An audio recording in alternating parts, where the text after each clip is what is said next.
Thank you for listening. Thank you for downloading with us here at the Clock and Talk, an Arsenal podcast. I'm your host, Tez. You can follow us at @clockand_talk. Each and every week, I'm joined by a couple of lads. Old mate Tony, how are you, buddy? Yeah, I'm good, and you've done that first take. You're getting good at this stuff. It's only been 70-odd episodes. But yeah, I'm good, thanks. I'm very bored. Newcastle away seems a long time away now, and Cardiff away seemed a long time ago. But it'll come around quick enough. Yeah, an international break, mate. It's no football. You've been watching nothing?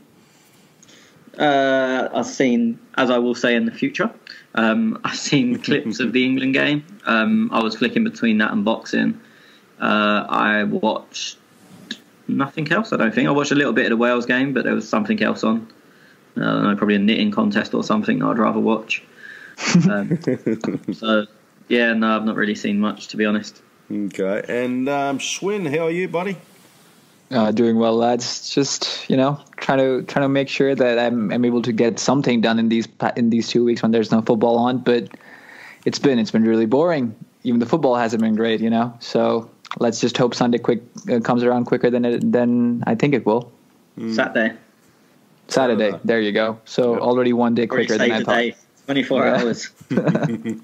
And if we go to the future and old mate's prediction of 2-2, it'll be a fucking dismal Sunday, boys. Recording our podcast. So, what do you go, Schwinn, for that prediction? I don't remember. I think I went for a win, a 2-1 maybe. I mean, I know it's going to be a tough game. I don't expect us to really do a job on them, if I'm honest, but I'd of course hope for us to be able to get the 3 points comfortably. But I know Rafa is very, very good at setting up his team, and I think as Tony said last week, they're going to come out there to play 20 minutes of football at the very end. So it really boils down to what we're able to achieve in the first 70 minutes. Mm-hmm. So I'm fingers crossed and hoping that we can be a bit more incisive than we've seen so far. Yeah, and if you're listening to us at the moment, and you heard our last podcast, we said we'd be back in 2 weeks, but here we are now because Schwinn said, let's do a podcast, and me and Tony said, let's go for it. So here we are. So we've got heaps of questions to get through as well. It was more of a tactical setup of a podcast, but I'm just going to run through a couple of things, what's been happening around. And it must be very slow news week, boys, because Tom Dunstan, I don't know him much as a journalist. Now, basically, he's saying that 3 reasons Arsenal boss Emery must drop Granit Xhaka. And I just want your boys' take on this. So his first point is Lucas Torreira. His second point is Granit Xhaka's dreadful disciplinary record. And then his third point is the fans revolting on him. So, Tony, Granit Xhaka, we drop him, and what happens? Well, I mean, just to construct or deconstruct the points that whoever that is made. I mean, the first one, Lucas Torreira, I think most the people that I know that would play them together. So, I mean, that kind of gets rid of that one. The second one is disciplinary record. We were talking about this last week, and what constitutes a good foul and a bad foul pretty much seems to just depend on who's doing it now, rather than where they're doing it or what action they're taking. And I don't know if you guys remember this. We received a tweet after one of our listeners had listened to last week's podcast, and they said that last season Firmino and Xhaka had committed the exact same number of fouls, but Firmino got 2 bookings and Xhaka got 10 or 11. And I'm sorry for whoever tweeted that. I can't remember who it was.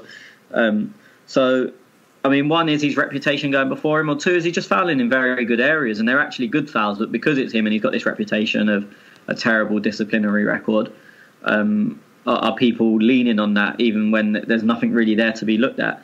So, I mean, I wouldn't worry about his disciplinary record. I don't think he got sent off last year. I know he did twice the year before. One of them was ridiculous, arguably both of them.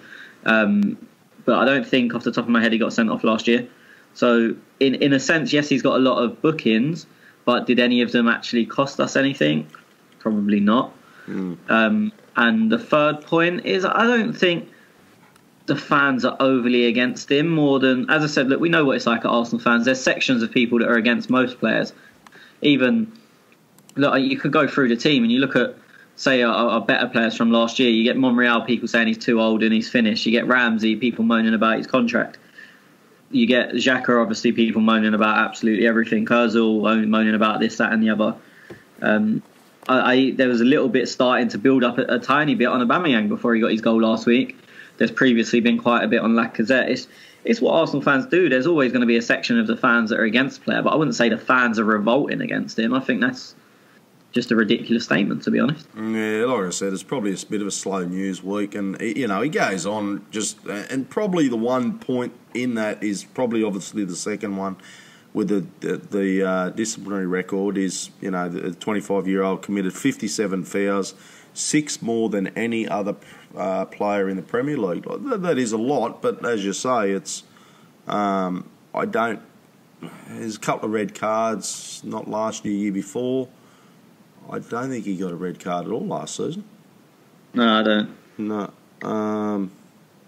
So, yeah, okay, but I don't remember him being dreadful fouls, like you said. So, to be honest, I couldn't care less if they're dreadful fouls. I care if it's affected the team. So, if he's gone and got sent off in the 20th minute of a game, then you go, yeah, then his disciplinary record has cost us.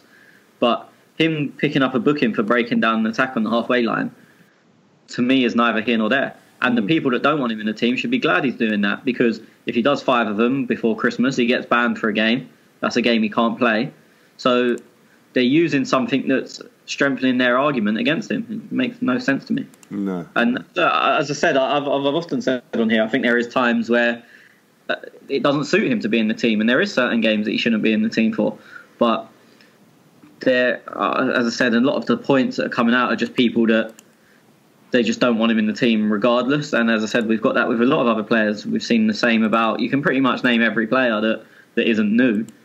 And there's been at some point an agenda or a campaign against them to get him out of the team. No, I agree. Now, Schwinn, what's your boy Ozil on about, mate? There's been a bit of, obviously he got dropped. He was a bit ill. There's been lots of speculation going on there. He bounced back, had a good game. He wasn't an outstanding against Cardiff, but he had a good game.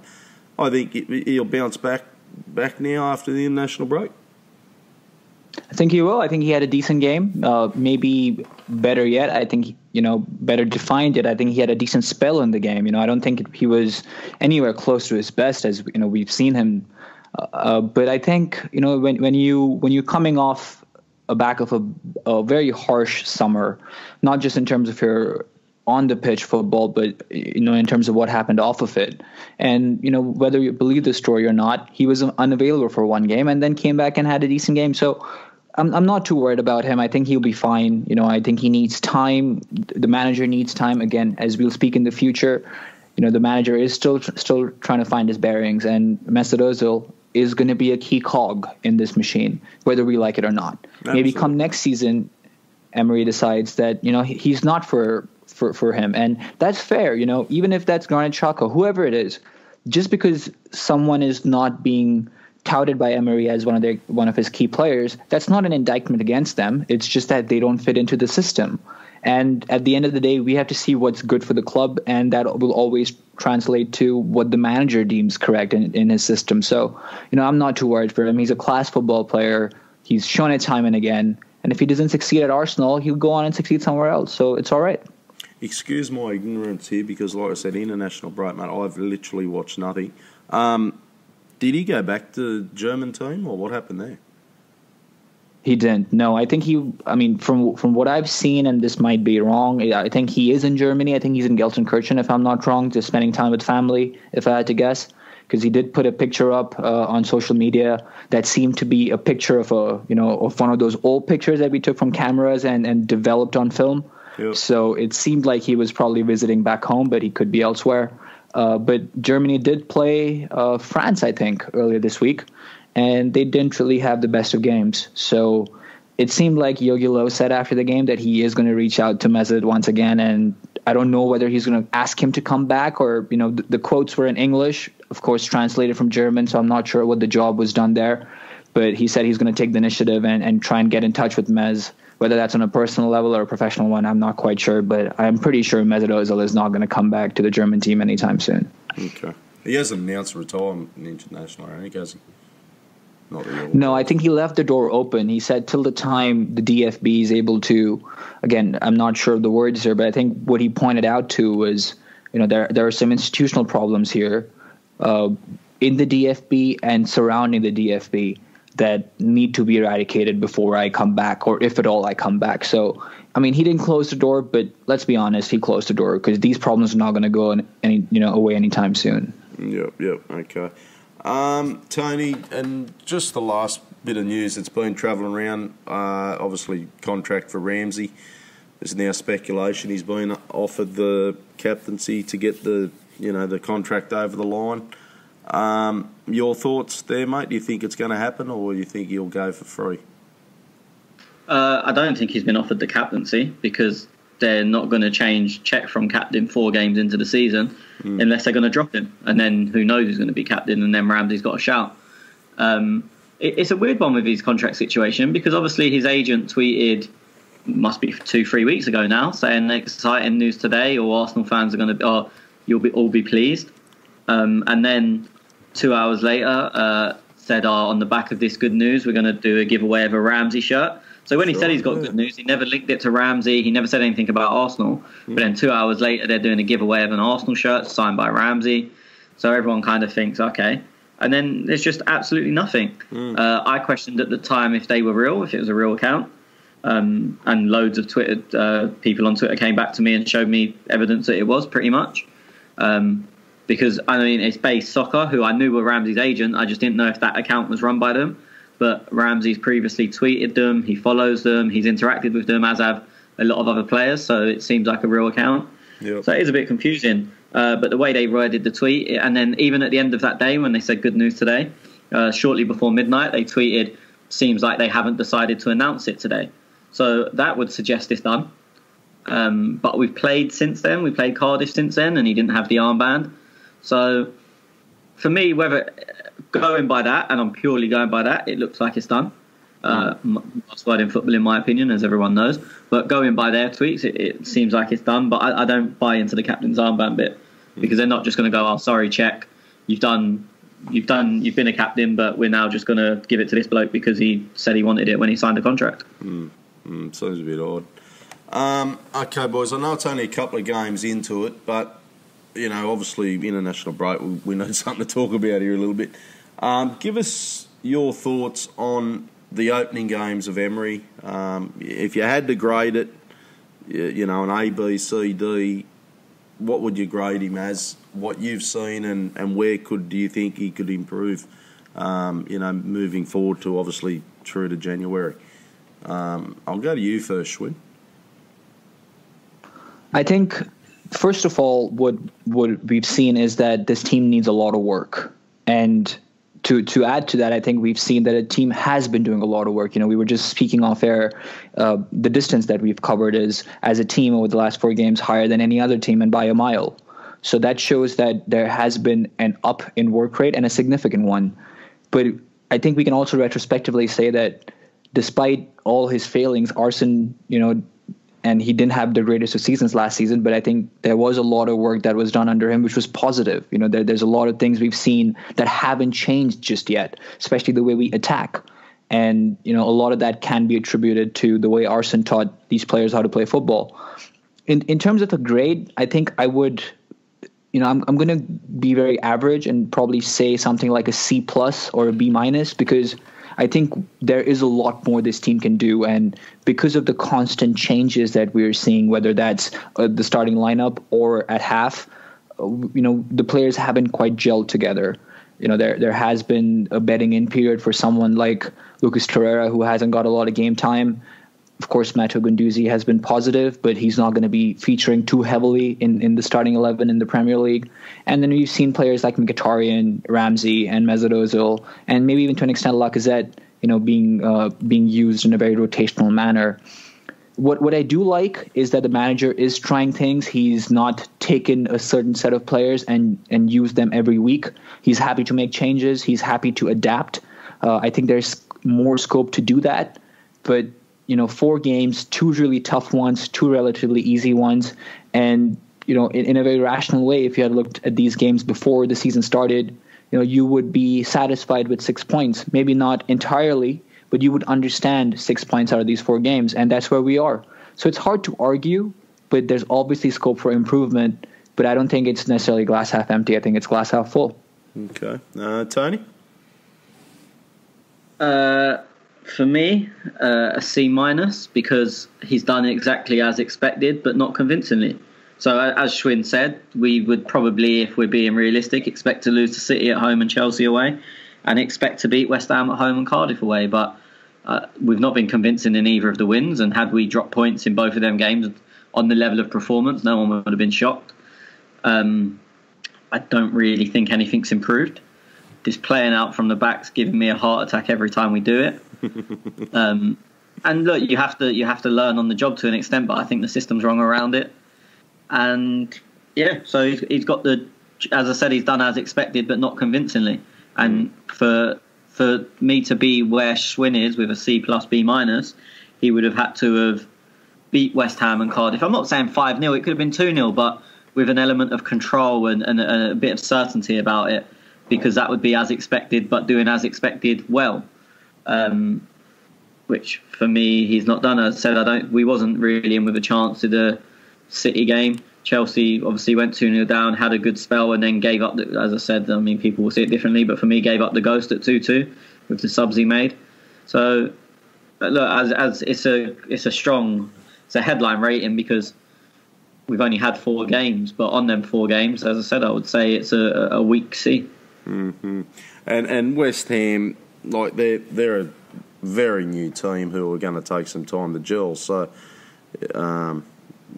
it's very hard to judge on that one. Cardiff, yeah, okay, we expected to win it, didn't we? But 3-2, geez. Well, I mean, West Ham have got 0 points. Yeah, and they haven't troubled the other teams. Like against us, they could have legitimately won that game, or could have got a draw. And had they got a draw, if the game had panned out exactly as it did, but it had finished 2-2, I don't think any Arsenal fans would have felt hard done by. Mm. And this is a team that, yeah, they're new and they're still getting used to each other, but they have 0 points and they've played Bournemouth and Wolves at home, and they've still got 0 points.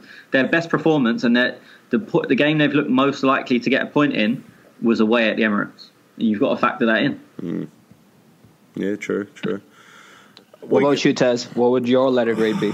Look, I was thinking when I asked the question around the C, and there's plenty of room for improvement for me. I really need to have a look at how Leno goes as opposed to Cech. I'm not saying Cech's done anything wrong, but geez, he's playing there from the back. Fuck, put a gun to me head, boys. Like, gee, it's a real worry. And he seems to be just wanting to persist with it. No, I don't get it. I've asked Tony here before on the podcast, what's he gain by playing out the back, and I don't. He doesn't look like he's going to adopt to it, so I don't know.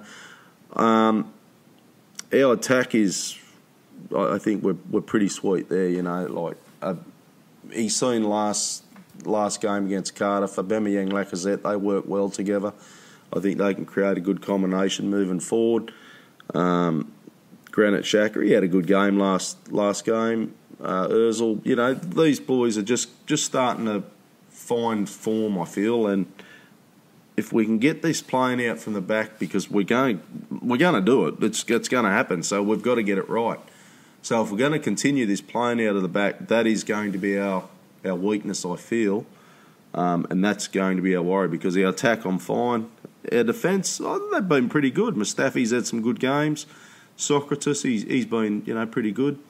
This Guendouzi kid, nobody thought he was going to be as good as what he panned out to be. Like everybody said at the start of the season, who's Guendouzi? And we paid $7 million for this kid, but he has been a surprise. So, and we will be, as we got questioned the other week, if a player has a bad game, you've got to say he had a bad game. It's as simple as that. So, not putting shit on Guendouzi or anything, but if he's had a bad game, he's had a bad game, and he just looked a little bit.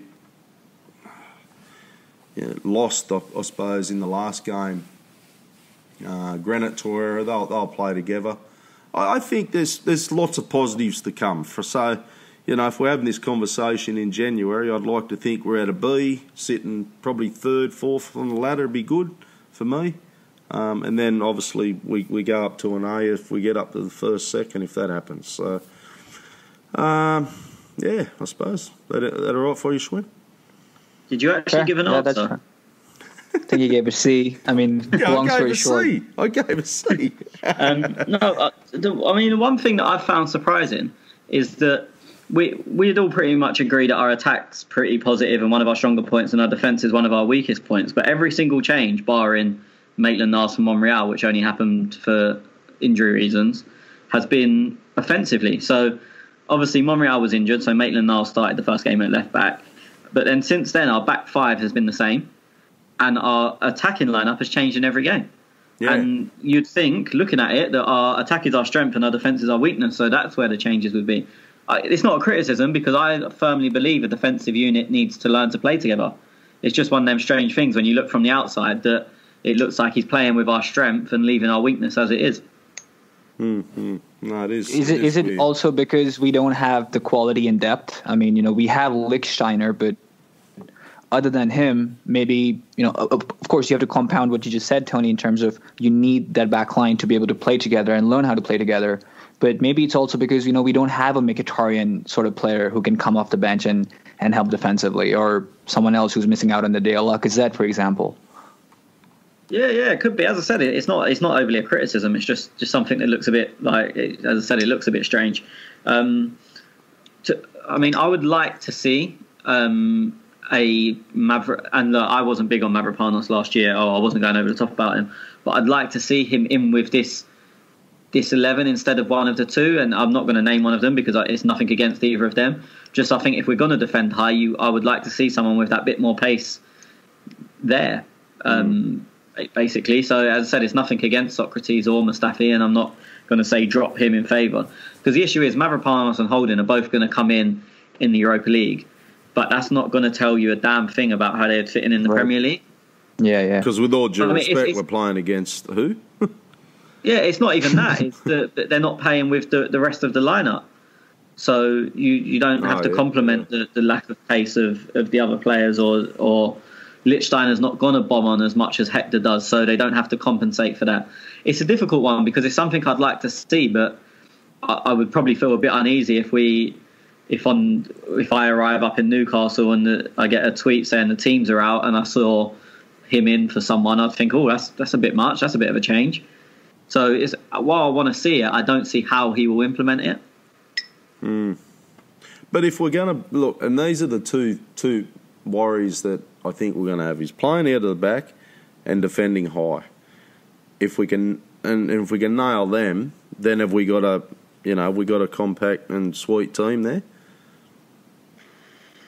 I don't think so. I think just quickly, I don't think there's one key factor is recovery, and yes, playing out from the back will help, but you will lose the ball, right? There will be times, whether it's an unforced error or whether you're pressed out of possession, you need to be able to defend back in numbers.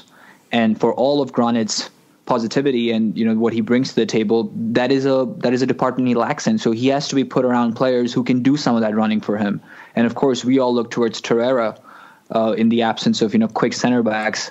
We will have to rely on him a lot, and the answer to that right now we don't have because we haven't seen him play. So I think that's one very key aspect that we need to watch out for. Tony? Yeah, as I said, look, there's so much that just remains to be seen. I don't think that, for me, it doesn't. I've said this so many times. It doesn't matter who you've got a centre back. This high line is not going to work. I think the issue more with playing out from the back is our system's wrong. I was watching someone the other day, and it must have been one of the international friendlies. But it's the way you do it. As I said, the centre back split, the full backs hug the touchline. Like I was actually thinking this the other day. I'd love to draw a graph of how it should be done, which is pretty much how Man City do it. And as much as people go on about Pep just spending money and whatnot, no one has ever played out from the back the way he does it. Because yes, he's got a keeper that can pass the ball 70 yards, and I say pass instead of hoof. But their wide players hug the touchline 60 yards away. Their striker will stay in the middle. So that means at least 4, probably 5 defenders have got to stay back for the other team. Then they've got the keeper, obviously. So that's 6 men out of the game. Then their centre-backs go on the edge of the area. Their full-backs go high and wide. 2 centre midfielders come in. And the other team physically does not have enough players on the pitch to stop them playing out. Whereas we don't see... Our system just seems to be horrible. The wide players don't go wide enough. The full-backs don't go high enough to make themselves an option. You can block both the full-backs and the centre-back with one man split in between them, which you can't with City because they league a big distance. The centre midfielders don't come in enough. I think the shape and the way we do it is all wrong. And look, a lot of our players aren't on international duty, so hopefully this is something we're looking at over these few weeks. But I mean, look at, as I said, I know Ederson can pass the ball 70 yards, but look at... was it Huddersfield tried to go brave against City and they left 3-on-3 at the back, and it was whoever the 2 wingers were very wide and Aguero down the middle, and he just spun into space because there was so much space because Huddersfield had tried to press short. He spun into that space. He was 1-on-1 from a goal kick because of they split their players so much that you can't. I mean, when I used to play, again, not at any level, but you called it splitting. So you stand in between 2 players and you've got both of them. So it's your job. City make it impossible to split the players because they're so far apart. And I think our players, the gaps are all wrong. So is that the player or the manager, you think? The system. So the manager, because it's consistently wrong. If it is wrong once, you go, our players just not got their position right. But it's consistently wrong. So, as I said, it's the gap. You have to be brave to do it because, say Mustafi, who plays right centre-back, and Hector, we have them 10 yards apart. So when Cech plays it out to Mustafi and Hector's only 10 yards away, so in theory it's quite an easy ball. But it's very difficult. I mean, it's very easy, for the other team to press because one man stands between them and they've only got to travel 5 yards either way because they're in between them 2 are 10 yards apart. If they're 30 yards apart, which is how City do it, that guy, even if he stands bang in the middle, is 15 yards away from either one. He can't beat the ball over that distance. So you go short to, say, Mustafi. That player's got to then run 15 yards to Mustafi. Now Hector's in 30 yards of space.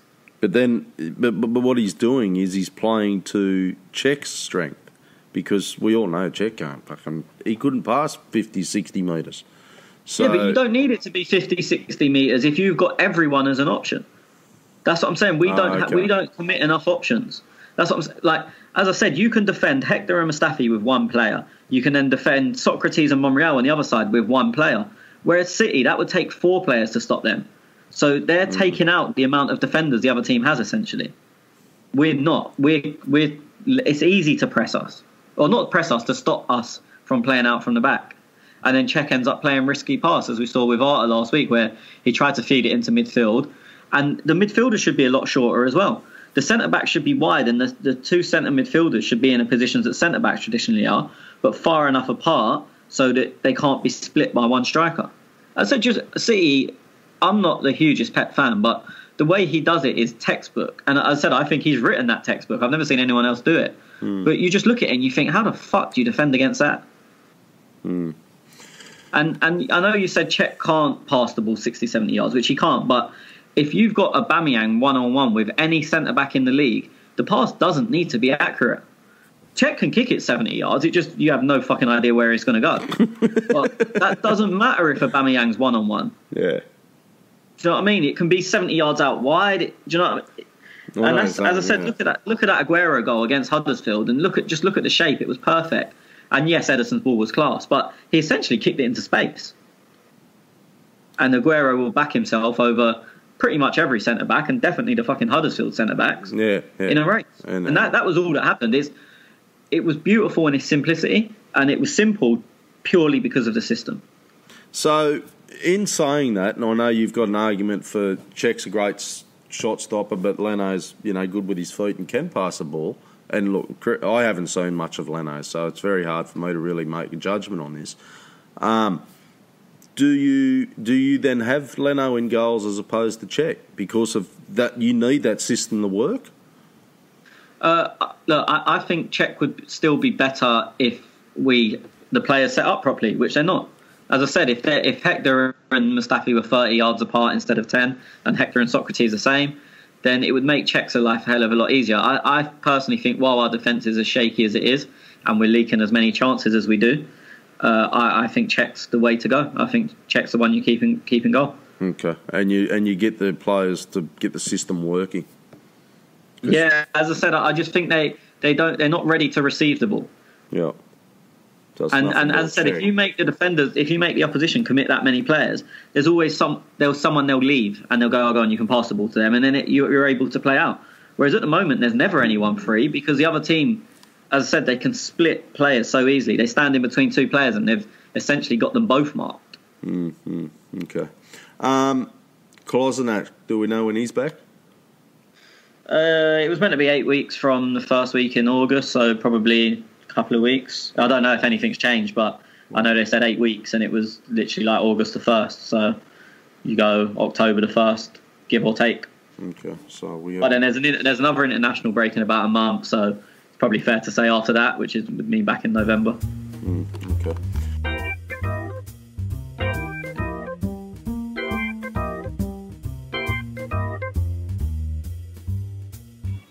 Each and every week we talk to our listeners, and this week we've got 3 callers on the line. We'll start with V. How are you, mate?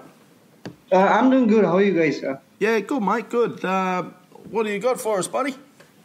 I don't know. I'm kind of missing the Arsenal football with the international break and stuff like that. So, yeah, it's been a pretty dull week by, usual standards. Yeah, you been watching any of the international matches, mate? Not really. I wanted to watch the Spain game, but then work came up and stuff like that, so I couldn't really make it. Yeah, it's hard to get. I can't really get into it, to be honest. You got into it, Tony? Not really. I watched very small bits of England because there was boxing on, and I wanted to watch the boxing. So no, not really. I saw Welbeck's disallowed goal, and I'm not saying this because of English patriotism or whatnot, because I can't be too upfront about it, because as I've just admitted, I didn't overly watch the game, but never in a million years is that a foul. De Gea literally fell on his head. Like, there's nothing you can do about it. Yeah, I thought the same. I thought it was definitely a goal. I didn't watch the game. I did catch that little bit. Was it awarded a goal or not? No, disallowed. Last minute, it was in like the 97th minute or something. It was a 10-minute stoppage time. It was Luke Shaw went off injured, so he was fine. He was knocked out, but he was fine in the dressing room, and he's joined back up with the squad today. So it was in like the 97th minute. Welbeck, but yeah, disallowed. I mean, to be honest, from what I did see, and I know Schwinn watched more of it than me, but every time I flicked over, it was a Spain masterclass. They had the ball for ages. We'd get it back, hoof it long, they would win it back, and then play around with it for a bit, and then the process just kept repeating. So yeah, I mean, it looked the best game. I struggle to care about international friendlies anyway. If it can't come home, I'm not interested. And I know it's not a friendly, but it's never coming home. More chance than it has for you. Yeah, maybe. Yeah, we'll get there one day. You won't. We won't. V, who's your favourite Arsenal player, mate? I actually like Bellerin a lot. I rate him. I did this entire, and you would call it an analysis of sorts. I think it's, we'll talk about it in a bit, but I really rate Bellerin. Okay, we'll dive into it, mate. Get into it. Yeah, sure. Hello?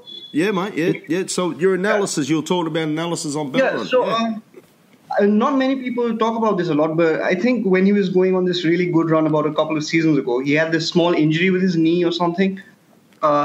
And I don't know if you guys have noticed it.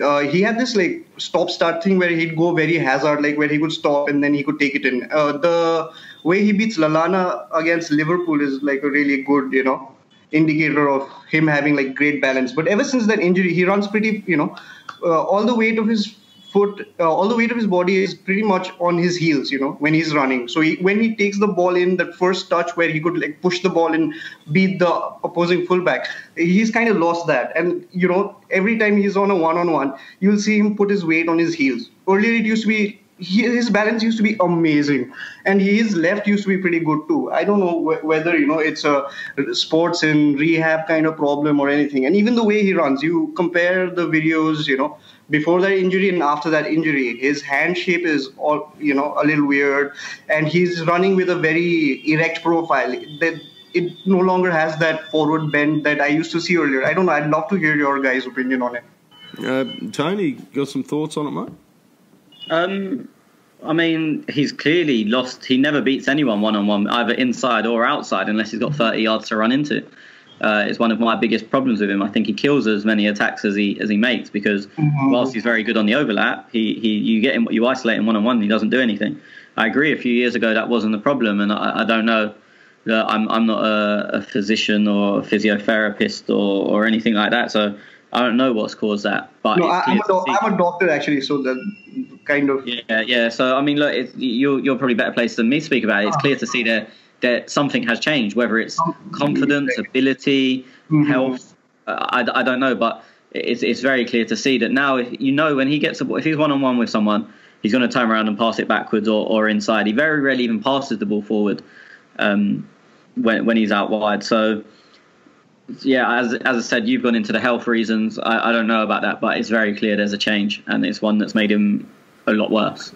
And I think he's played worse after Theo stopped playing on the right, because you always have those inverted wingers with Arsenal who will give him that option, and he's been taking that easier option on the inside.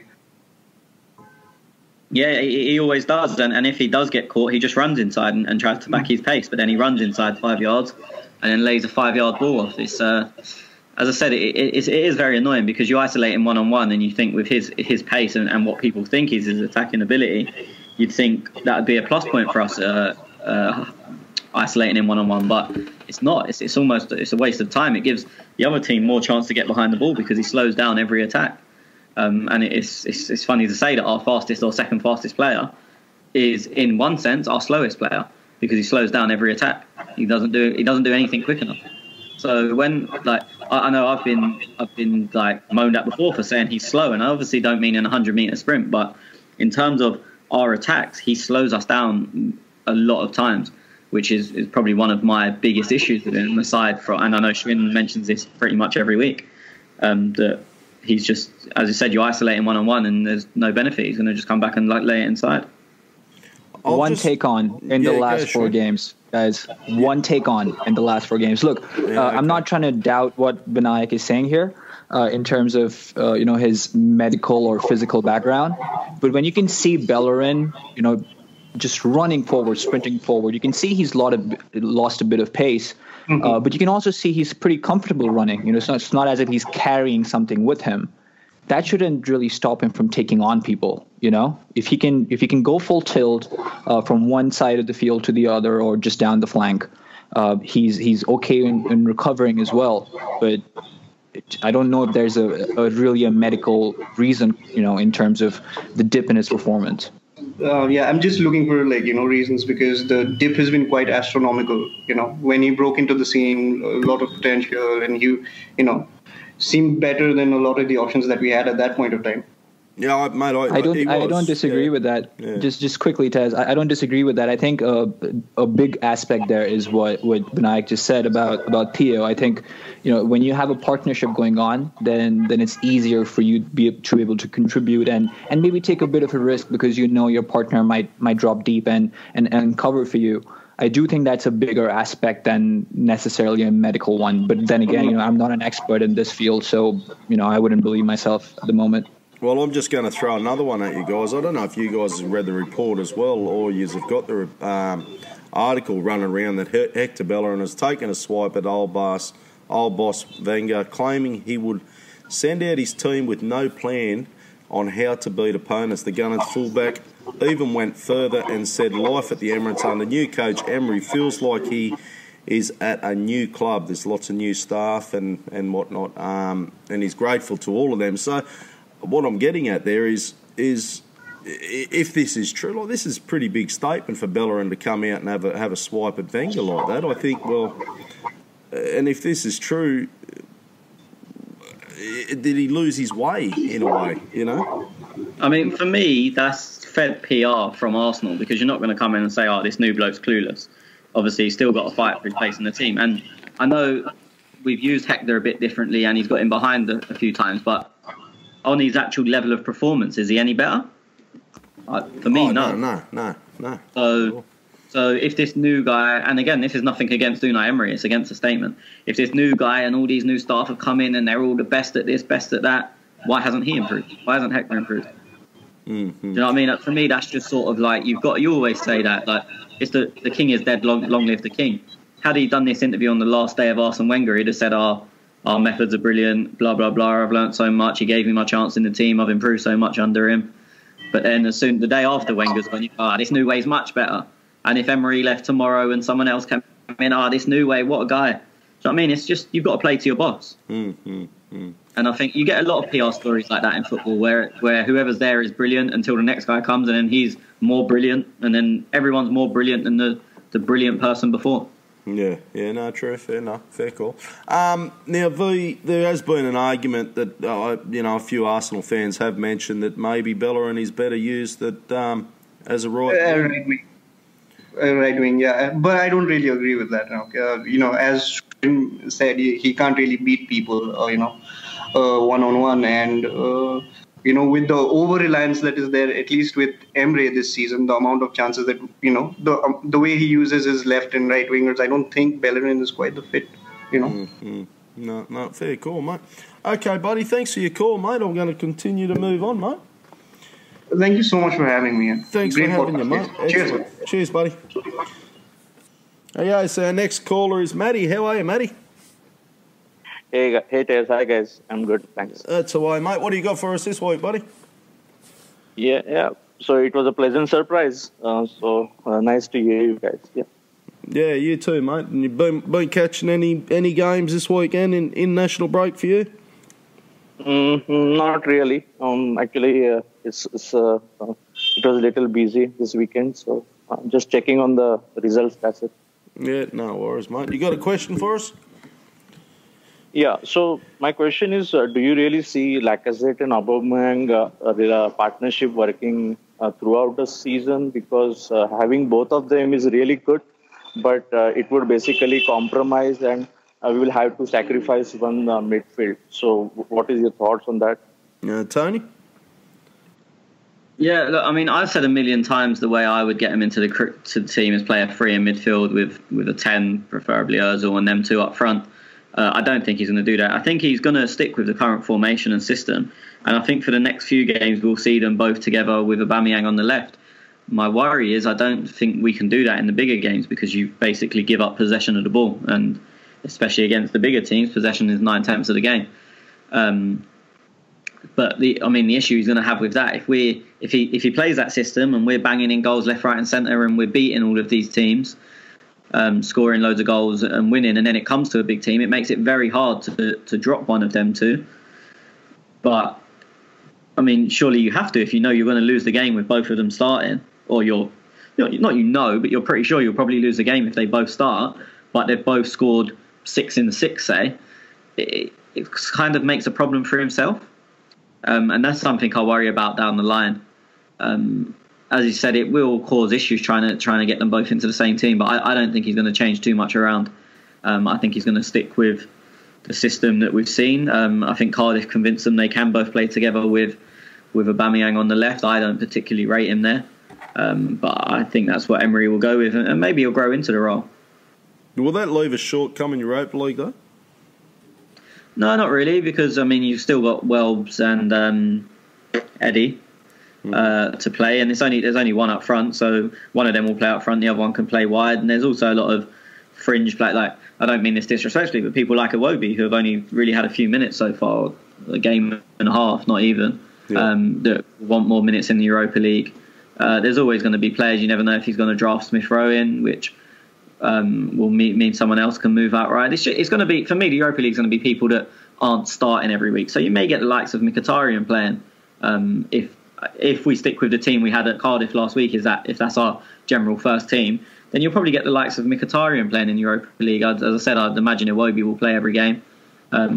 So I don't think it leaves you with too many issues. It may do later on in the season, but then you'll juggle the priorities as they are at that time.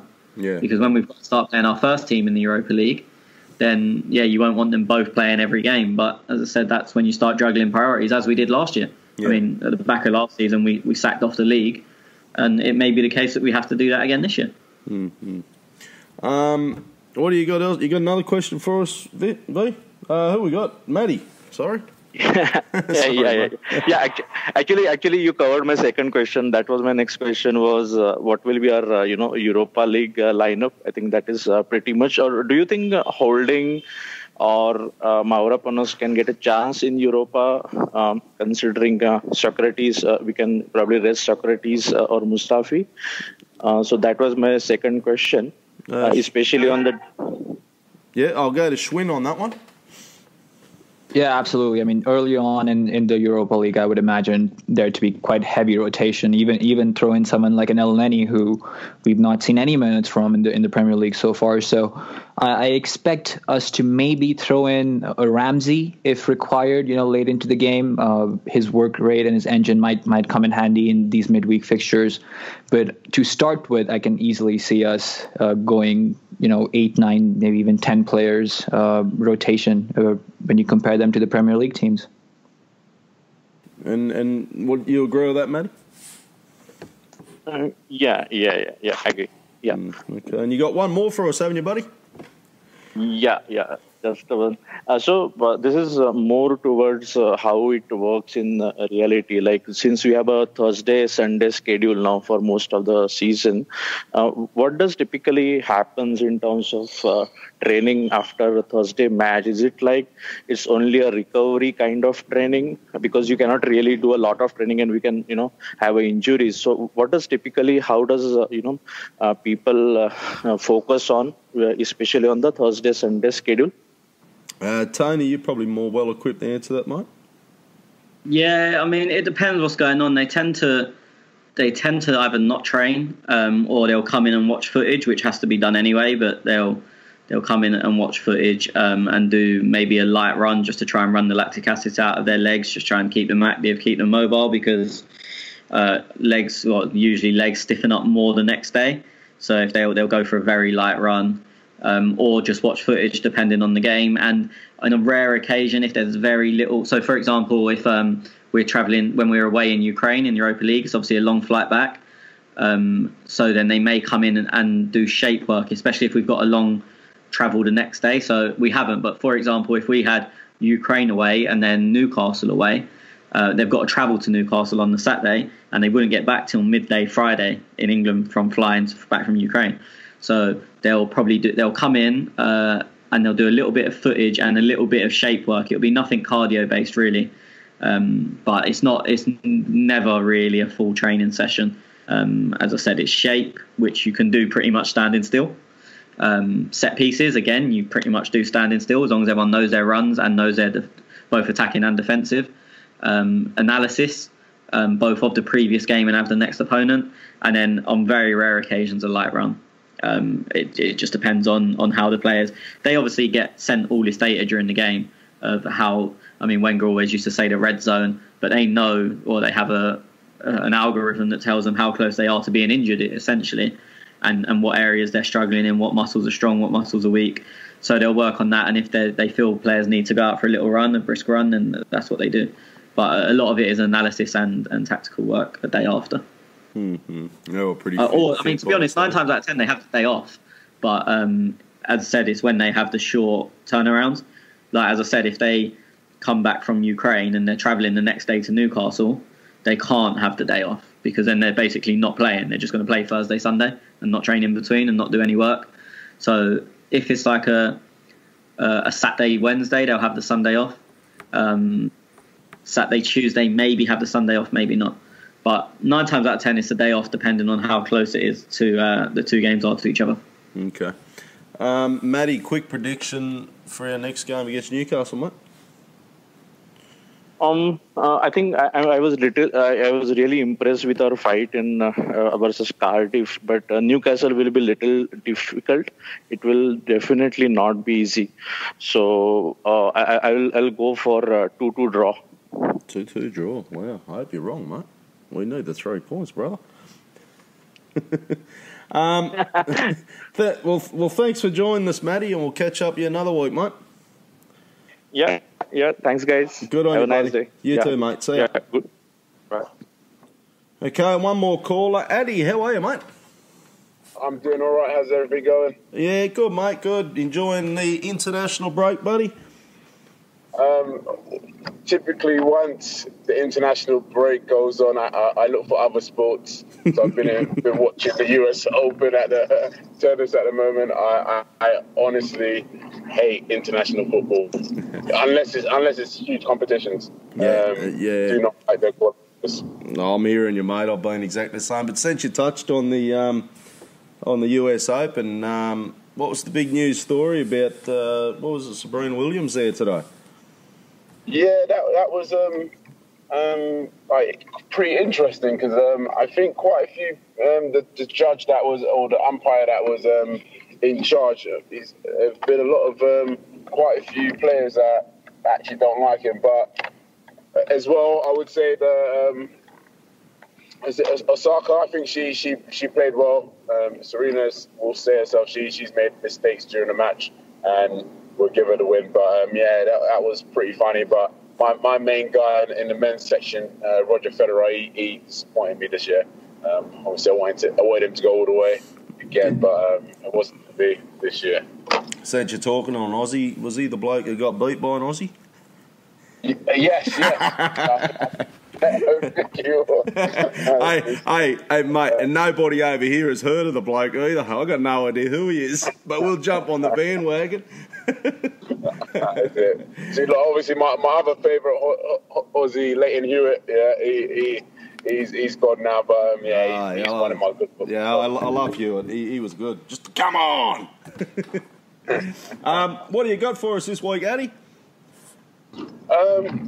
So obviously I missed all the earlier parts. I don't know what you discussed on Arsenal in general, but just looking at the season so far after the 4 games, I think Emery has implemented quite a few things. I like the press. I think my concern at the moment is his team selection.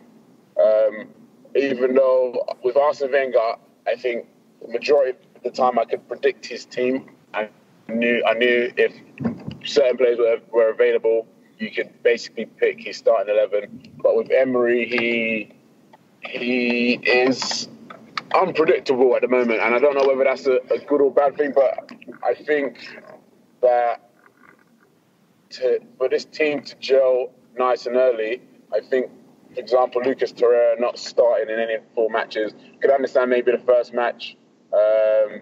Second match, maybe, but third and fourth match, I was disappointed not to see him in the team. And then as well, Lacazette being out of the team, that for me, that didn't make sense. I know Aubameyang, everyone wants to put him up top, but I think I would say Lacazette this season, looking at him during pre-season, he was ready to go from day one, and I was a bit upset that it took him into the 4th game to start Lacazette. But I'm hopeful in the future. Obviously, I won't say I'm the biggest fan of Emery from my previous calls, but hopefully we can get a more predictable team and a team that's gelled. Obviously, Lucas Torreira, from what I'm reading, that he picked up an injury yesterday in the friendly with Uruguay. Hopefully it's not something big, but I think that we need to get him in the team and start to build from there. I don't know what you guys thoughts are on that. Yeah, Tony? Yeah, I mean, I'm kind of with you on his team selection being a bit, I don't want to say erratic, but a bit, you sort of never know. And some of the changes have been quite shocking, like we've been very surprising. I honestly think, and again, this is nothing against him because he's only been there 4 proper matches. I don't think he knows what his best team is yet. And I think that's where the issues come in. He's kind of learning on the job because as much as you can learn in friendlies and on the training ground, and until you're in the heat of battle in them 90 minutes, you never know. In terms of Torreira, I mean, ability-wise, it looks like he should have been starting, but Obviously, as you said, you was not too surprised with Man City, and I don't think many of us were. He came on against Chelsea at half-time, obviously, and again, this hasn't really been picked up by the TV. And so I don't know if you picked up on it or if you were there, you might have seen it, but the coaching staff absolutely bollocked him after the Chelsea game because of the winning goal. He just let Alonso run off him. And they seem to like punish him, not punishing players, but if a player's made a mistake, they tend to be dropped, whether you believe Ozil was ill or not. He was dropped after the Chelsea game. Xhaka, in a way, was dragged at half time against Chelsea, and he was terrible. But I've said this before: they cut their nose to spite their face. They tried to prove a point to him, but we lost all ability to pass the ball forward after they took him and Ozil off against Chelsea, and it became just a complete defensive performance. And I think, in a way, the same thing happened with Lacazette. Had he not given that goal away against Chelsea, I think he probably would have started against West Ham. And as I said, I think a lot of the time, I'm going to call it punishment, for the want of a better word. I think they're trying to prove a point to the players, but they're also doing it to the detriment of the starting 11, in my opinion. Obviously, other people will completely agree with them. Some people will agree with me. So, yeah, I mean, for me, that's not a great sign. I know it's showing authority, and that's something probably Wenger didn't have, but you can't make a team worse just to show you're powerful, which is what they're trying to do, it seems. And then the other issue, and he said it a lot, he wants control of the ball. So he wants someone playing on the left or on both wings that can play football and link moves. But it leaves the striker isolated. And it also, if they are going to continue doing that, it means that only one of Lacazette and Aubameyang are going to play. And they're going to be very isolated when they do play. So it's an issue they're going to have to solve. And that's their job, and that's why they're paid the big bucks. Your thoughts, Schwinn? I'm not too concerned about it. I mean, as Tony said, I think the manager is trying to still find his bearings and find his best lineups. I've said it time and again that I want to see different lineups based on our opponents. I want to see a different structure, and I want to see different roles based on the opposition and home and away. So I can understand, the want to see Torreira, but as I said last week, if he's not deemed ready by the manager, then we lose more than we gain by throwing him in. It can hurt his confidence, and worse, it can cost us points week in, week out. So, when you have someone like Guendouzi who's come in and not really put a foot wrong, of course his performance against Cardiff wasn't great, but otherwise he's been pretty good. He's been better than what we expected. I'm more inclined to see the glass half full there instead of wondering why Torreira is not featuring as heavily as we would have wanted. So, the first two fixtures have not been ideal, but they were tough fixtures, and the next two we walked away with 3 points each. So not a whole lot of complaints from me there. 10, 15 games into the season, we can maybe dissect this a bit more, but I think it's a bit too early to question the manager just yet. I just got a question for you boys on this, though. Now, you talk about, the manager's obviously, he's dragging players off and making a bit of a name for himself because he's got to set a bit of authority. How else do you go about setting authority, though, if the players who you want to drag off are poor? Do you leave them on there and just let them do as they do and we still get no result? Like, how does he, just looking at it from the other side of the coin, and Tony, I'll go to you. How else does he go about it if he doesn't take them off? Look, I mean, I completely agree that Xhaka had to be taken off against Chelsea. I think taking him and both him and Ozil off within 15 minutes of each other was criminal. As I think, I don't mean it like I just can't think of the words, but educate, don't humiliate. And I know, look, being subbed off isn't humiliating, but do you know what I mean? It's like, oh, you're not doing the job, come off, instead of saying, giving them a chance to do the job. As I said, it's when it's at the detriment of the team, and it's a very tough balance because he does have to show them he's boss, and if they're not doing what he wants, then he's got to go. I mean, like the player, has to come off or not start the next game or whatever. But if that makes our team worse, like for me, and I said this at the time, as soon as them two went off, and neither of them had brilliant games against Chelsea, but as soon as them two went off, we relinquished any chance we had of winning that game.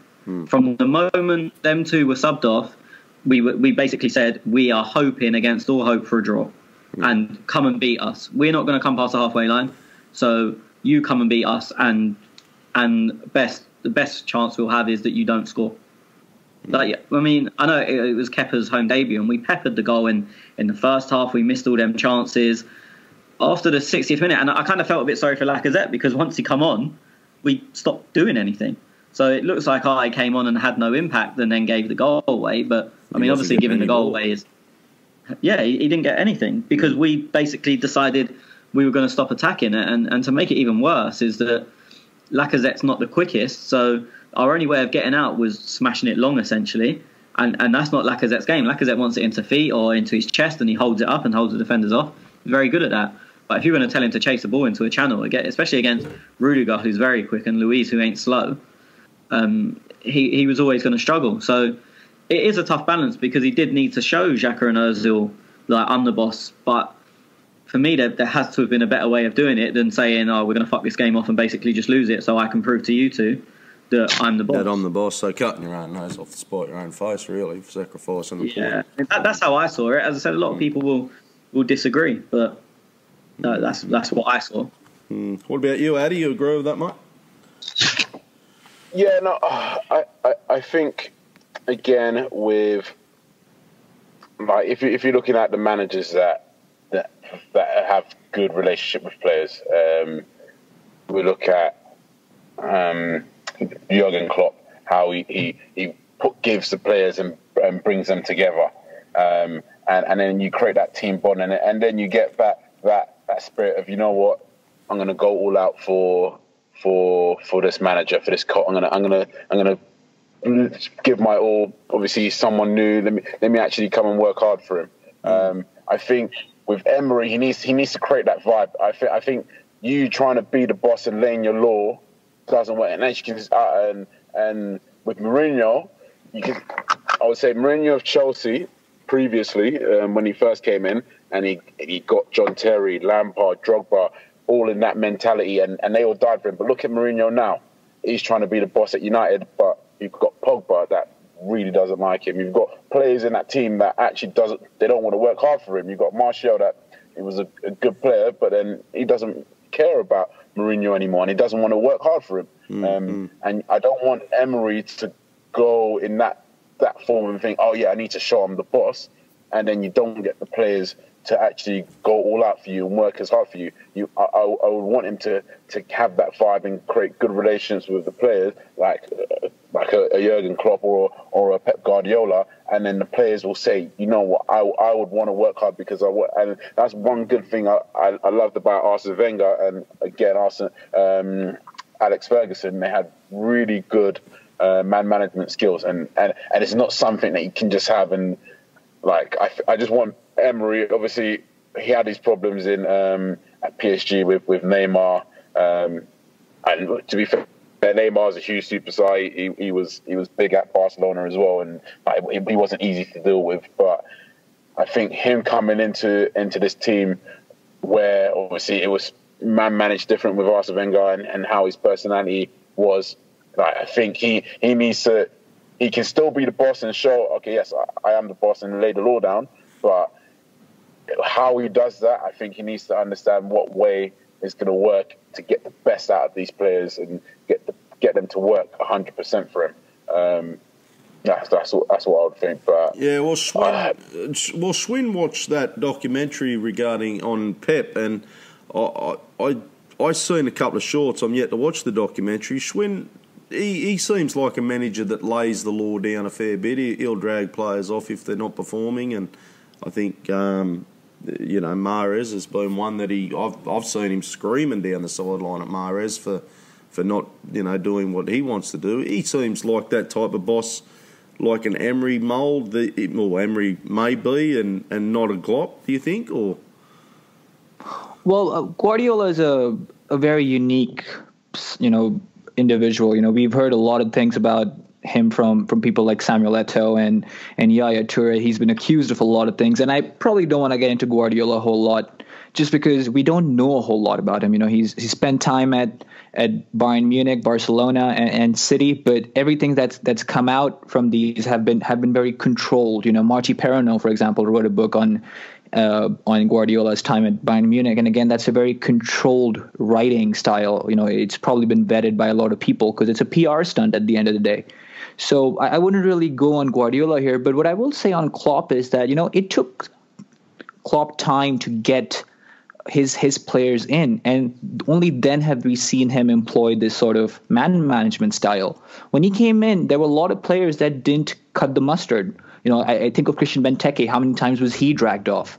And in the same mold, we have Emery right now, who in his first season, whether we like it or not, is going to need time to recognize which players are going to be with him in the long term. And, this is one way of going at it. Now, we can argue whether you want to give tough love, whether you want an arm around the shoulder. That differs player to player. And we don't know what goes on behind closed doors. But if a player like Granit Xhaka or Mesut Ozil or Lacazette, whoever, aren't performing on the pitch, then you have to make a change, not to spite them, but to try and impact the game. It just so happened that against Chelsea, we were unable to impact the game with our subs. And that's unfortunate. So, again, we're trying to understand a manager who's 4 games in, and it's out of love for the club. It's out of love for understanding how we're going to be able to achieve what we want to achieve. But I think in an attempt to do that, we're biting the bullet and maybe going a bit too deep in our analysis. And I think time is needed to understand these things. 4 games is not enough of a sample space to understand how Emery manages his players, and that's 360 minutes of football. We don't even know what goes behind closed doors. Mm-hmm. Okay. All right, Addy, thanks for your call, mate. Oh, no, thank you. Thank you. It's always a pleasure being on the show. We'll speak to you again, buddy.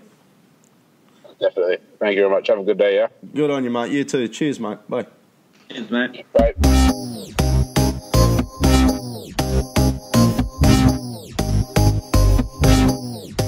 Okay, boys, we'll get into some questions because we've got heaps of them.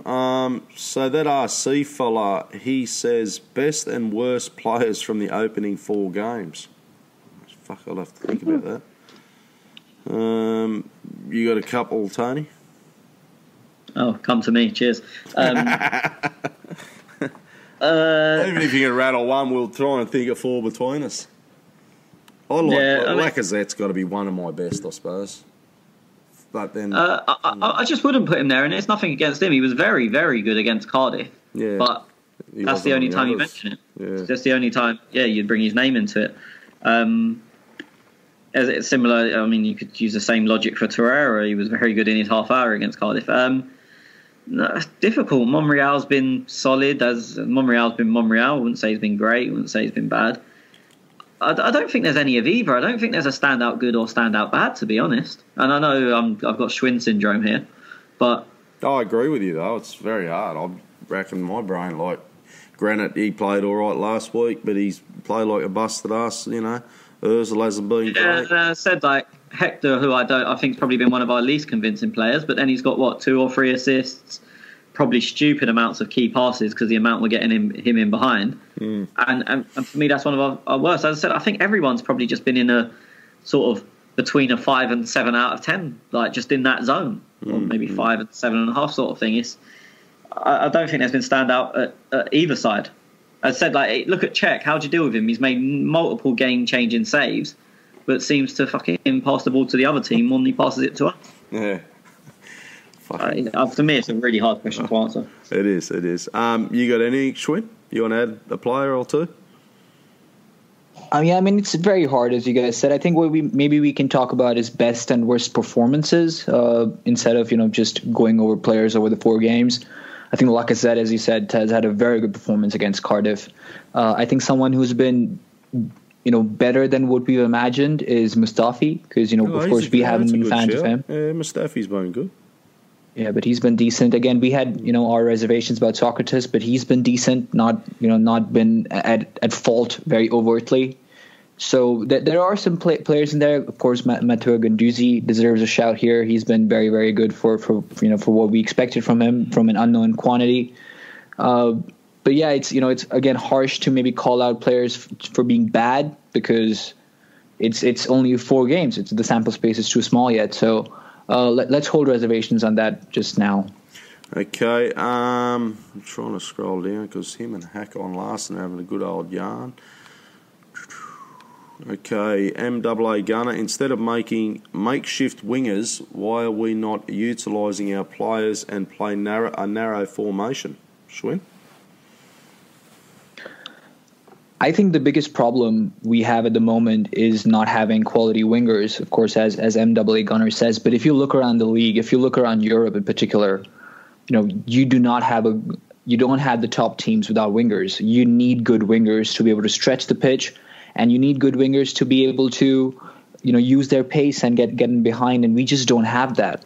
Now, you can make a case that play narrow and try to utilize your fullbacks to create the width, but then we lack that running power to come and recover. So I mean, it's tough to say exactly because we haven't really seen our team play in a 4-3-1-2 or a narrower formation. It might work. I'm not saying it won't, but I think it takes away a lot defensively, and we have the players to control possession when we are on attack, but I don't think we have the players to run in behind to run back and help out our defense, especially Mustafi and Socrates. So I think that's the reason why we're not playing too narrow, and we want our players to drift in and from starting positions which are further wide out.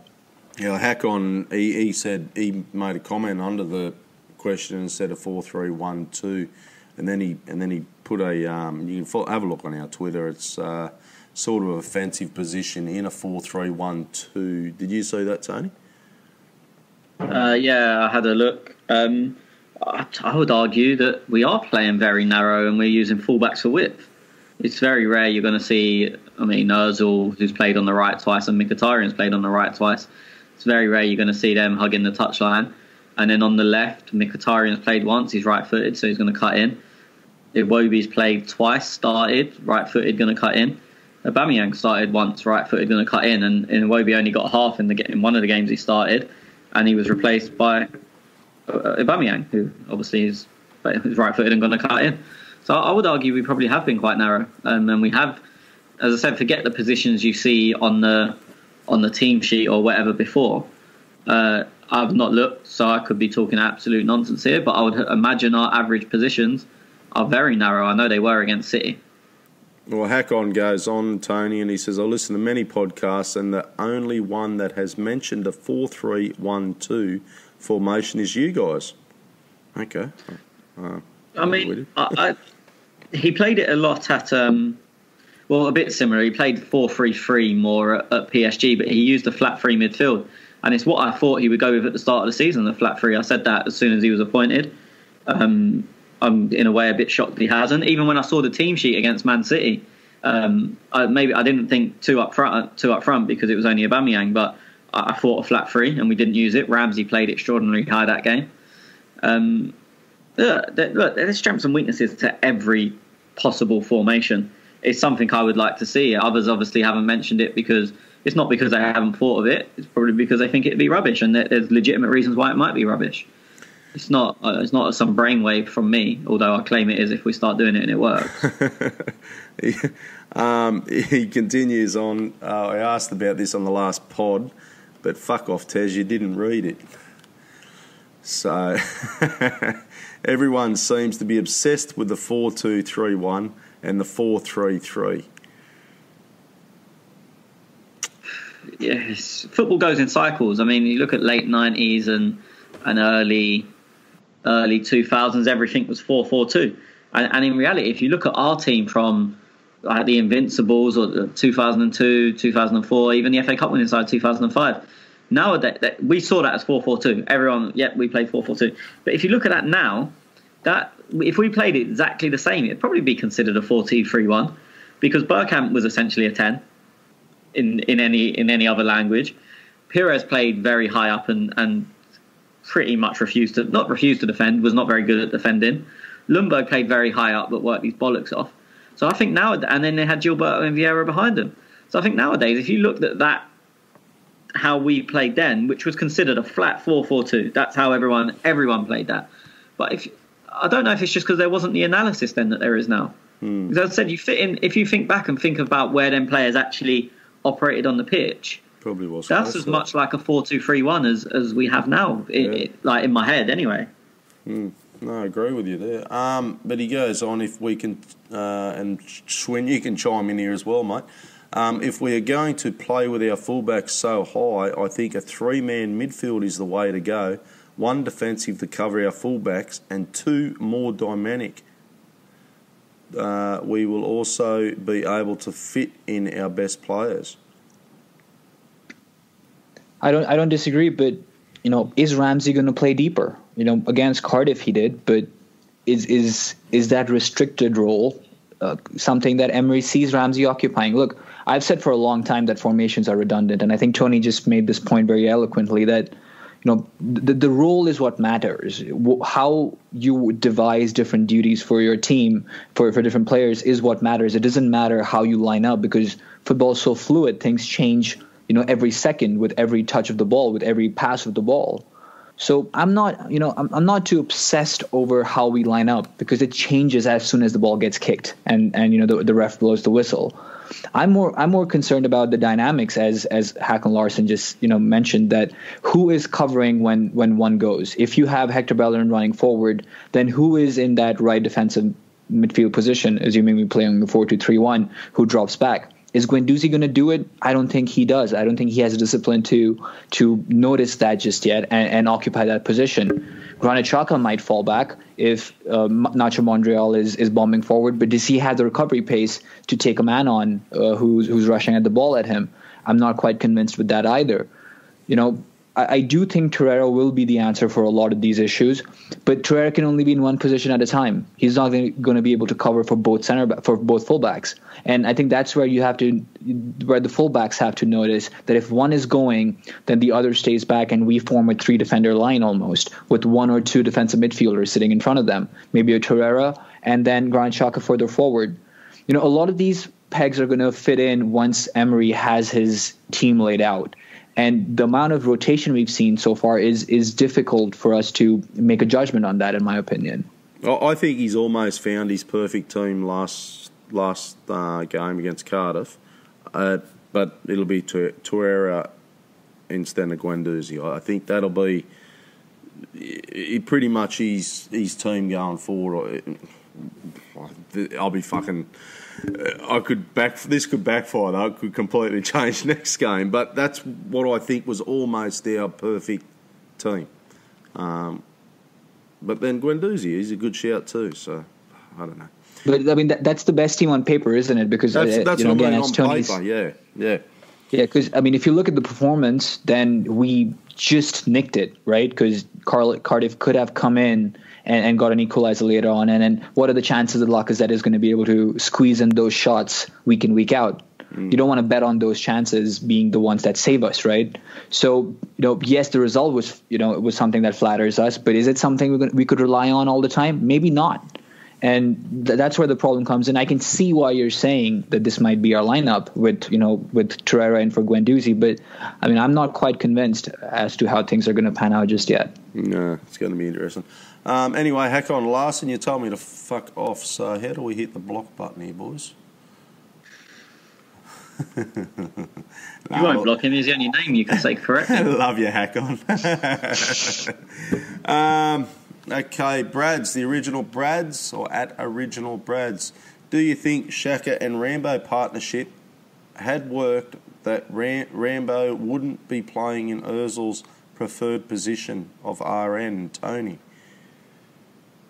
Sorry, I don't really understand that. Do you think that Xhaka and Rambo partnership had worked, that Rambo... If it had worked, that Rambo wouldn't be playing in Ozil's preferred position? I mean, I don't know if it was ever going to work. Saying that, it did at times. I think had Ramsey stuck a lot closer to Xhaka at times, then that midfield would have probably been deemed as acceptable. But then there was games when he had to stroll out to try and be that extra man in attack, and then we get exposed on the counter, and it looks like one of them or both of them's to blame.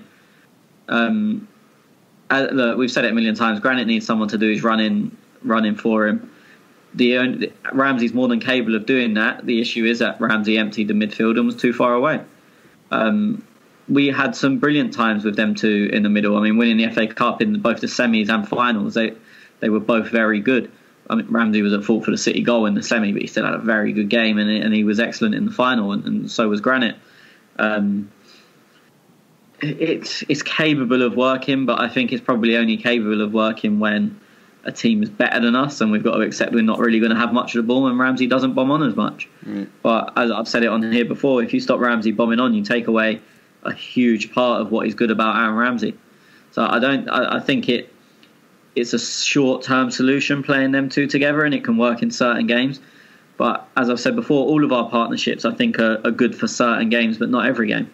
Well, he goes on, do you think Granit's ability is at a high enough level where we have to play Rambo and Ozil both out of position to accommodate him? Ramsey isn't effective at 10 and Ozil isn't effective out wide, but they play there because Granit is in Rambo's position at the moment. I would sort of agree with that. Well, I do completely agree with it. The only proviso on that is if you do move Ramsey back into Granit's position, drop Granit and play Ozil at 10, Ramsey has to stop emptying the midfield so much. Because even with Torreira there, if you're leaving him, as good as Torreira potentially is a defensive midfielder, leaving him exposed is not the way to go, which he would be if Ramsey continued to empty the midfield as much as he always has done. So, no, I don't think Granit's good enough to make us shift to players who are better than him, in my opinion. But I think if Ramsey plays in that midfield role, it's him that has to change, not who he's playing with. Okay. MAA Gunner Schwinn, would you consider playing three at the back so our wing backs can create width without being exposed too much? I would absolutely consider playing three at the back, and maybe not just yet, but with Koscielny back and him up to speed, I would absolutely consider playing three at the back. I think we lack a lot of recovery pace, as I've spoken about quite a lot today. And, we've seen Granit in particular really, really excel when we played that three defender system. And it gives him a little bit more solidity. It gives him that extra partner almost in midfield, whether it's, I think it's been mostly Mustafi who's occupied that center defensive role, center back role with Koscielny on one side and Socrates on the other now. And I think that will really help. And, if you have Torreira, Ramsey, you have the option of playing either of them. And then having your wingbacks further out, further ahead, and then you have some rotation up top going as well. You can bring on Mkhitaryan for some games, maybe rest Mesut Ozil. There's quite a lot of interchanging you can do between Lacazette and Aubameyang, and I think that's something that we will probably explore if things aren't going well. But if the team's set up by then and we've gelled and the system is clicking or is you can see things improve, maybe we won't. But I wonder if Koscielny was available at the moment. Was that something Emery was going to do? There's no precedent for it. We've not seen him play a three-defender system at all, in my from my limited knowledge. But I would imagine if he had the tactical flexibility to do that, that would all be high up on the list. Yeah. Okay. Island Boy Gooner, he says, Tez, what are your tactics to get out of this? And he's looking at my. I'm sitting on 130 in the fantasy league. 131, don't lie. Oh, 131, sorry. Oh, he's at 130, cheeky bastard. Fucking Schwinn. You must be keeping fucking tabs on that shit too. Where are you sitting? 154, high and mighty. Fuck me. So I'm doing better than Schwinn. Actually, yeah, I've got some tactics up my sleeve for this shit, so don't worry about this, boys. Zaha fucked me up last weekend. He didn't start. Yeah, I think three of my players didn't start last week. I think it would be nice to keep tabs on other players as well, huh? Yeah. So now I've gone with. I'll be right. For Aubameyang, I've got him as my captain. I've got Salah, Mane. I've got him in there. So yeah, no, we'll be right. I'll start crawling back up, buddy. Watch this space, boys. Tez is on the move. Gator Guna. Most of the questions were covered already, but I have a hypothetically. For Tony. Here you go, Tony. Oh. If we were to sign a winger, which everybody says we need to create width, what formation would we play? And in theory, wouldn't we want two wingers so as to create danger on the left and right? Thank you. To be honest, I think he's set up this formation as if we do have wingers, but then he's slightly adapted it, as I said, so they tuck in and the fullbacks provide the width on the overlap. So I think the formation would probably stay the same. For me, in an ideal world, you would have two wide players, yes, but one can work because you're like a footballing keep ball team on one side and a threat on the other. So if you're going to break teams down with nice pass and move, it's on the side with the footballer who tucks in, who can overload as an extra 10, like we've seen quite a lot in the last few years. Or you go for raw pace and ability and running at men on the other side. So what you would do, in theory, is overload, say the left, say we had a right winger. You'd overload the left, have most of the bodies over there trying to play the nice football. And if you've got more of a 10 as a left winger, so say a Mkhitaryan, you try and play nice football, drag all of the other team's players into that area of the pitch, and then get a quick switch over and get your winger one-on-one with their fullback. That's the idea. It's something we've done brilliantly when we played 5 at the back or 3 at the back with Chamber at right wing back. We was very, very good at getting Chamber one-on-one, and Chamber was, in all fairness to him, was very good one-on-one. The cross after was always a bit questionable, but his one-on-one ability could never be questioned. Like, was never in doubt. So that's how you would do it if you only have one. You keep a footballer on the other side. You overload 6-7 players into the left side of the pitch. Keep the ball, try and attract the other team's defenders all over to that side of the pitch, and then leave your right winger as close to the touchline as possible, get a big switch on, and then get them 1-1. And if they beat them, they're pretty much in the area. And you should have a lot of players at the back post because you've just had 6 or 7 of your players in that section of the pitch. That's the theory behind it. Obviously, whether it works in practicality is completely different. Okay. MAA Gunner, if you could combine 2 current Arsenal players to make one player, which 2 would it be and why? Well, I'm gonna answer that quickly, and I'll say Cech and Leno, because from what everyone tells me is Cech is missing what Leno's got and Leno's missing. So add them both together and we've got one excellent goalkeeper from what I'm told. Tony, you got 2? I mean, I'd be surprised if that's not everyone's answer. Okay. Or, I mean, it's difficult because we've only seen like 60 minutes of Lichtsteiner on the left, but anyone that can fucking defend and Hector Bellerin. Like, literally, Steve Old and Hector Bellerin. I'm not fussy on who you mix with Hector Bellerin and Saints in defence. Just anyone. You agree, Shwin? Yeah, I mean, Cech and Leno has to be the one at the top. Just for the sake of a different answer, maybe Granit Xhaka and Aaron Ramsey. Granit seems to be missing some of the legs, and Aaron, of course, has a very elite engine. And with Torreira in, a player who's going to sit back, maybe Granit Xhaka can be given a bit more of a license.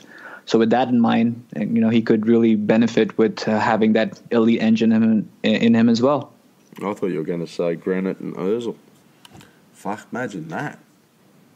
Or Aaron and Ozil. I think that's another interesting one. Or a Lacazette and Aubameyang. Yeah, that's a fascinating one too. Maybe even a Danny Welbeck and a Mesut Ozil would be quite a crazy combination. They would complement each other in that regard very well. One has what the other does, and then vice versa. Yeah, that'd be good. Okay, MAA Gunner, do you think a 4-4-2 can work? Lacazette could take up similar role to Bergkamp. Schwinn?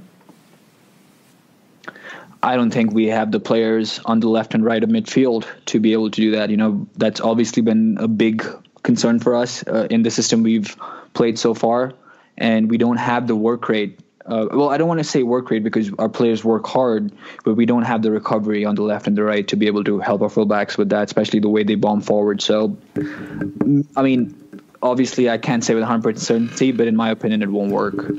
Okay. Also, yep. Well, just sorry, not only on the wide players, I don't think we have the centre midfielders to do it, because barring Guendouzi, who I would argue is probably our only actual centre midfielder, Xhaka maybe, but you say who do you play as the 2? If you go Torreira, Ozil, one's going to be defensive, and Ozil can only play in the 10.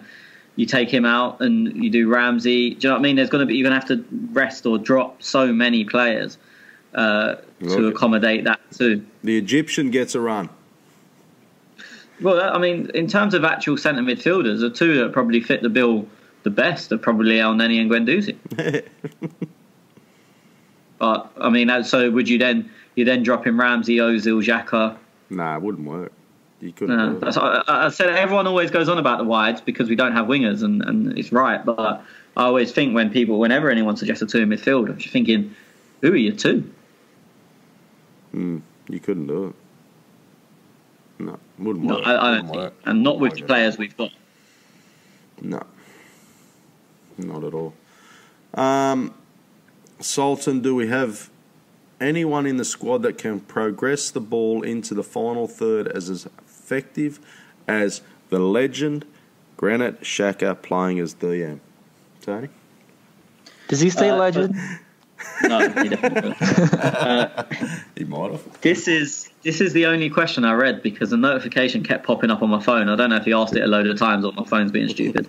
But look, we're hoping, and he's shown decent signs that Torreira can do that. But in an ideal world, you'd have two, because if you stop one of them, then there's someone else that can do it. The joy of Santi, who's the best I've seen do it for Arsenal, is that they couldn't stop him even if they put a man on him because his feet were so good. Granit is easy enough to stop because he's not quick enough, and he's very bad with his back to goal. So in an ideal world, we'd have the two of them, where Lucas, we don't know how well he can do it yet, but he looks like he has half a chance. He's shown some good signs. And then if they stop him, it's very unusual that a team's going to man mark your two deep lying midfielders, because it's just taking too many players out of the game.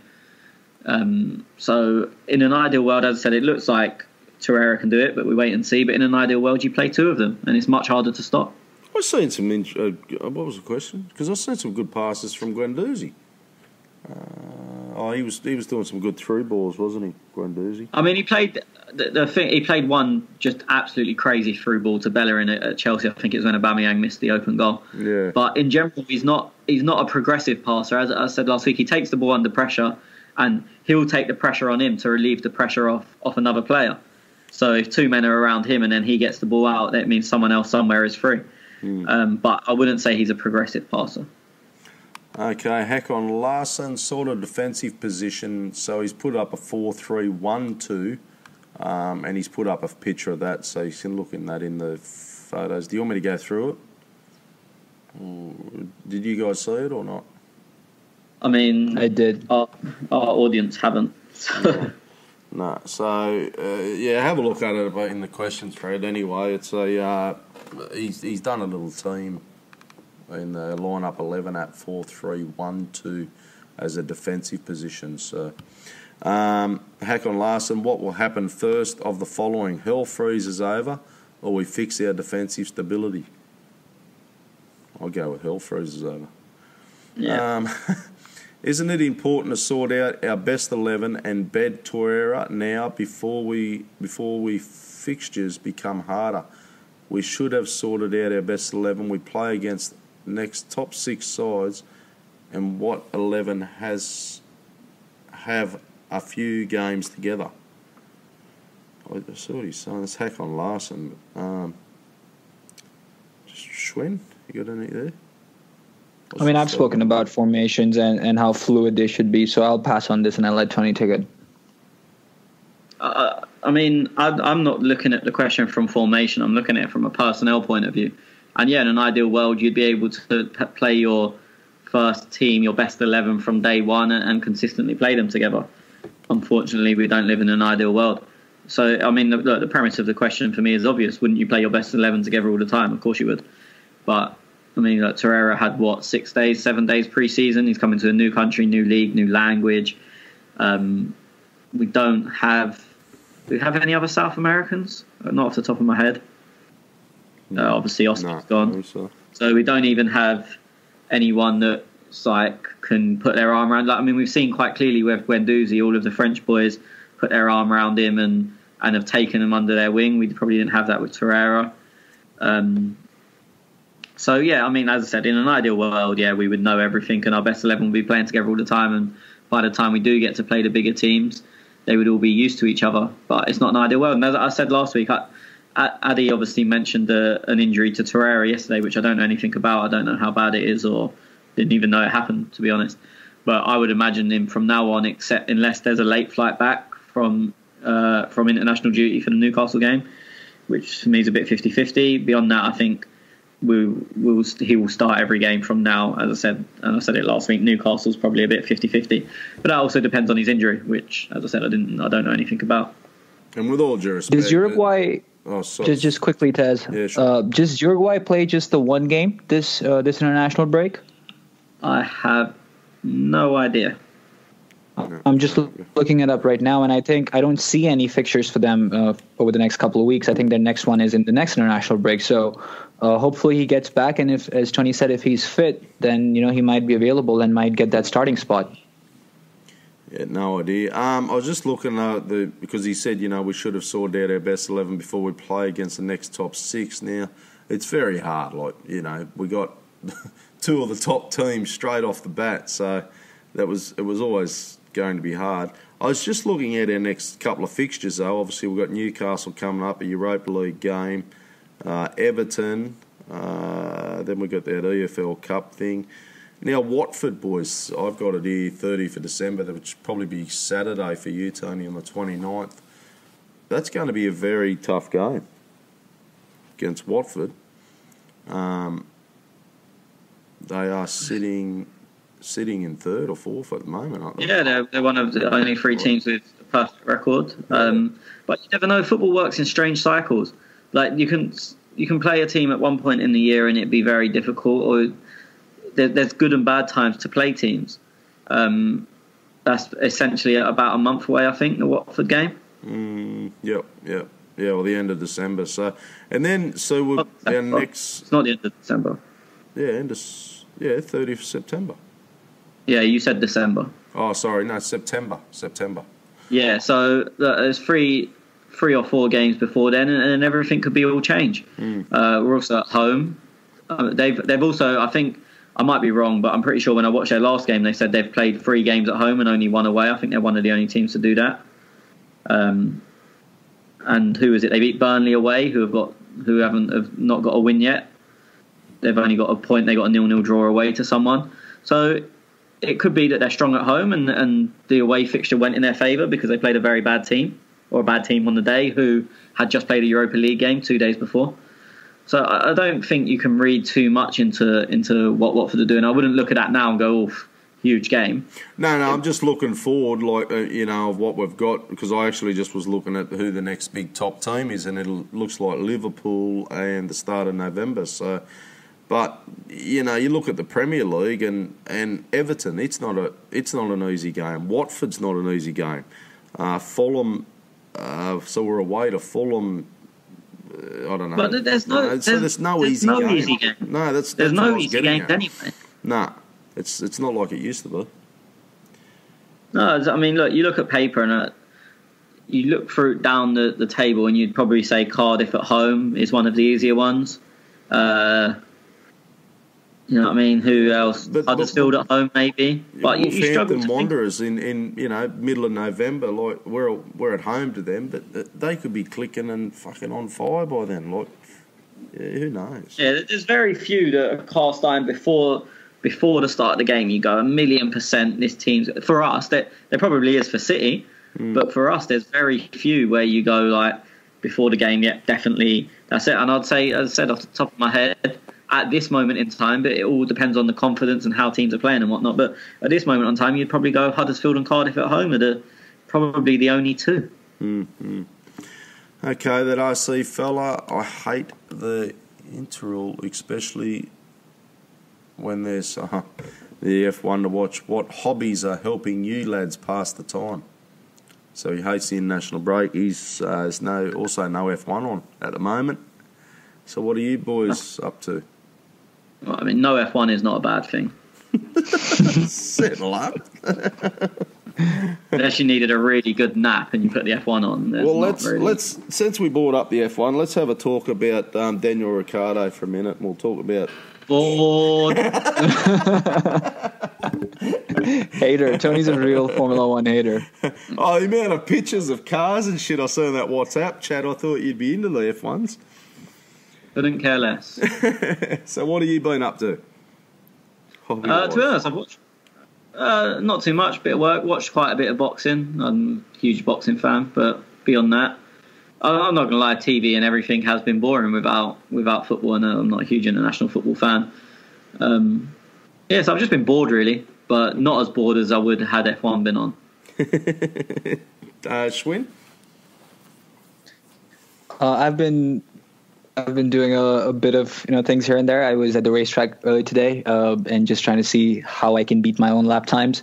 So of course no Formula One on TV, but a bit of racing for me off the telly. So that's been fun. But over the week I've been studying. I have an exam coming up soon, so that's obviously taking a whole lot of my time. But yeah, football needs to come back soon enough. And the next thing I want to hear is that our game is on Friday now, because every time I say a week away, it seems to come back a day. So hopefully we play on Friday and not on Saturday. I've been so busy, boys. I've been playing what's that? Far Cry 5. I've been smashing that every day, constantly for about a week. Still haven't finished it. So yeah, that's me.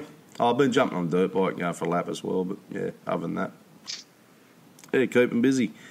Hakon Larsen, after hearing a lot of shows and podcasts, didn't I read this? No. Yeah. You can hear so clear then some people have an agenda against Ozil. No matter what he does, it's not good enough and they always expect more. Why can't we just show support? He's that kind of player that needs the fans and thrives on it.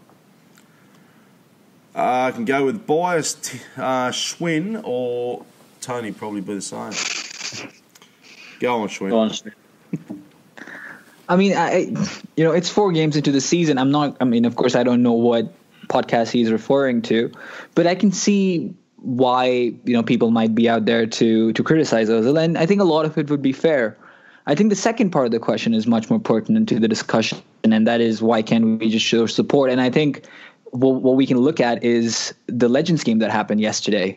Now, Arsenal Fan TV was out there, or AFTV as they're called, were out there. And, some people were questioning why players like Perry Groves and Anders Limpar were playing. And, they were calling it scraping the bottom of the barrel. Now, these players are legends, and it seems like, we some of the fan base has forgotten what some of these players have meant. And, it's just this constant need to question what's out there, whether it's a friendly or a competitive game. And, some people just cannot be satisfied with what you put in front of them. I think it's a consequence of that. So, I don't think this question really requires a lot of discussion, other than the fact that some fans are absolute morons. Okay, tell them what you really think, brother. Hakon Larsen, why has playing out of the back got more focus than stability at the back, Tony? I would love to know the answer to this question. I don't know where this fad came in, and I think, in a way, Guardiola's been part of the problem because his teams have done it so well and they've been winning a lot. So then everyone goes, oh, that's the way to play. Again, football goes in cycles. So there's a stage where a team does something really well, like tiki-taka, again, probably a pet concept. But that came in, and then suddenly everyone, even like you was getting teams in League 2 that were trying to play like that, and you think, oh, come on, give it a rest. Like Barcelona had some of the best players, Ronaldinho, Iniesta, Xavi, Messi, Emery, like sort of all at the same time, or in like one squad after another. And then you see fucking Big Dave the plumber playing in League 2 just trying to do the same. You're like, come on. And I think that's what it is. Football just goes in massive cycles. And that City team obviously blew the league away last season. And everyone's trying to adapt to it, right? Yeah, and everyone's gone, oh, that's the way to play. Teams couldn't cope with that. But you're always behind when you're trying to do that because you're chasing someone else's tail. And while you're chasing them, someone else has come up with the new concept. As much as I don't like to give him credit for anything, it was Mourinho kind of broke. I think the end of tiki-taka came with probably Mourinho's Inter Milan side that was just like, fuck you, have the ball, we're going to have 10 people behind it. You can do all your little nice passes in midfield all you want, we ain't going to try and get the ball off you. And then that was the new phase for a while, and football just goes in phases, and the phase at the moment seems to be playing out from the back. And there is a time and a place for it because you can work through the zones and control the ball. But I always look at, and one of the things, something I'm very big on, is risk versus reward. And when when keepers play these passes that are a bit like dangerous, and I think the reward is you get the ball to your centre back who's 20 yards away from your own goal and has 9 players from the opposition in front of him, or 10 players, so there's still 10 men to beat. The risk is you give the ball away and concede. So for me, the risk versus reward balance with the way a lot of teams are doing it just isn't there. And again, I know I've been harping on about Guardiola's system at City, but there seems to be very little risk with it, because Ederson passes the ball to a centre-back who's in 20 yards of space, who then gives it to Walker, who's in 10 yards of space. And it's like the risk there is not... The reward isn't high, but there's also very low risk. You look at City, and barring maybe when Company's got the ball, you don't think, oh, they're taking a chance there. Whereas you look at us and you feel like every pass is risky.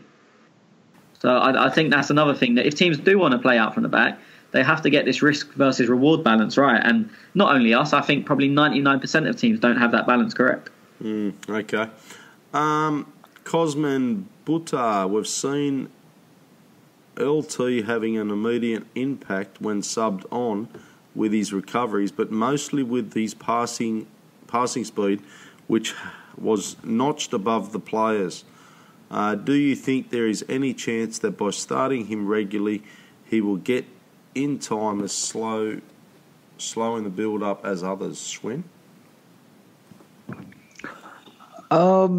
This is a bit of a tricky question, because it's tough to answer, obviously, in terms of the hypothetical it is, but it does sort of tackle the logic that I've been laying out for defending some of the performances that people have put before Lucas Torreira has come on, which is the control versus the impact thing.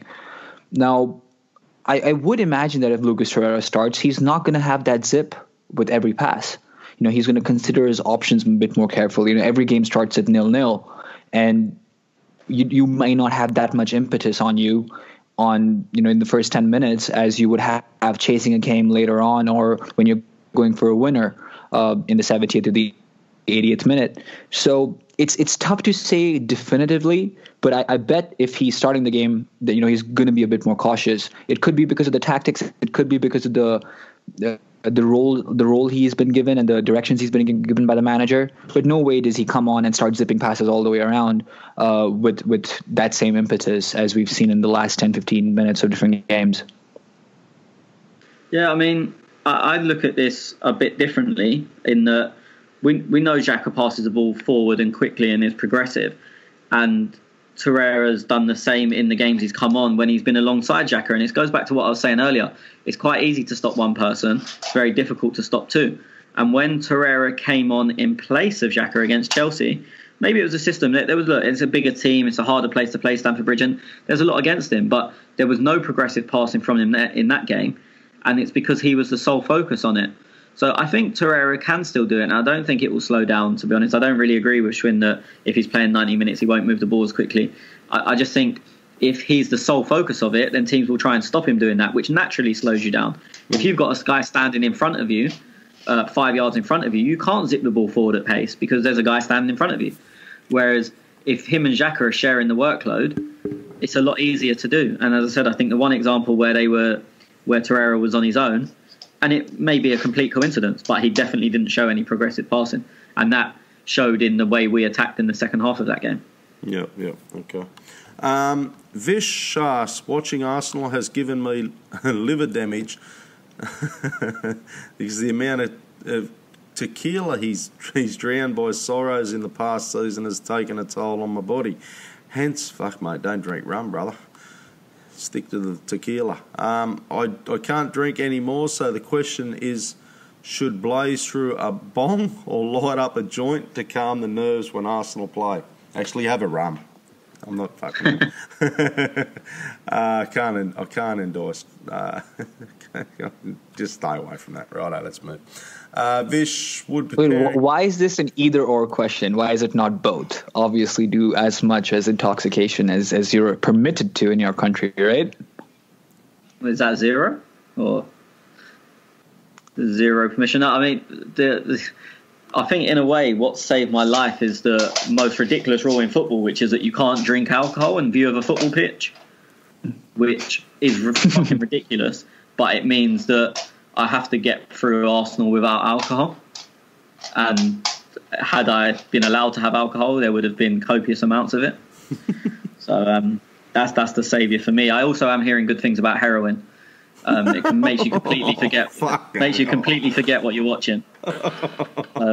I mean, I wouldn't advise it, but if you really do need to get your mind off Arsenal that much and ruin your life and everything else about it. And for all the 12-year-old kids out there listening, we do not do drugs, kids. It'll fuck your brain. Drink responsibly. Just look at the ice addicts down at the fucking down the street picking their face. There you go, mate. Got $1. Yeah, stay away from it, kids. Okay, Vish. Would pairing a Wobie or Welbeck on the right to help track back and cover Bellerin? That's interesting. Help bring him back to his best. I know a Wobie and Welbeck are pathetic on the right, but they help to defend better as opposed to Mkhitaryan and Ozil, who can fight the spot in the middle. Tony? Yeah, I said this. When I was sitting at Stamford Bridge and Mkhitaryan had a horror show for the first half hour. I was honestly standing there thinking it ain't long before Danny Welbeck starts in this team. That was my thought at the time. And so he can play on the right, all right. Yeah, I mean, look, he's not the greatest there, but let's be honest, he's not the greatest anywhere. But his athletic ability would help Hector out a lot more than any of Ozil or Mkhitaryan's willing to do. But then you lose, as I said, Emery's very big on being able to control the ball, which is why he doesn't really like playing Aubameyang on the left. And if you put Welbeck on the right, it's the same sort of thing. That, yeah, he'll help with the defensive work, but he's not going to, as I said, he's not a one or two touch football. We're lose attack, though, aren't we? Yeah, so it's a difficult one and that I probably can't see happening. But it would help Hector. And to be honest, if Hector doesn't get enough support, for a start, that's true. But do you play someone who their only aspect really will be protecting Hector? For me, probably not. For me, if that's your problem, get someone who needs less protection. Just buy a better right back or play Lichtsteiner. If you're going to take away attacking intent in favour of defensive stability, play the right back. That's clearly the better right back out. Better he defensive. Won't play Lichtsteiner because of the way he's playing. Of course he won't. No, of course he won't. But that's what I'm saying, and that's for the same reason he won't play Welbeck, because he obviously favours the attacking intent over the defensiveness, the defensive side of it. So Welbeck would 1,000,000% be better from a defensive point of view, but that's not what Emery's going for. And I know this playing out of the back's been the topic of talk, but when he was at Sevilla, is that what Emery done there?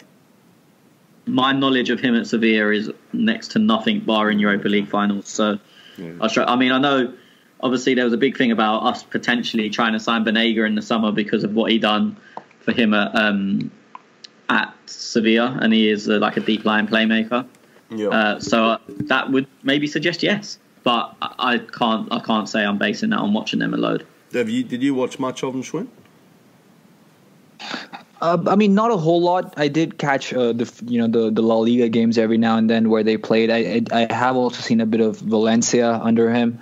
I mean, some of the factors that I would say we can see in this Arsenal team are work ethic. He makes his players work very hard, and that's something we've seen at the Arsenal.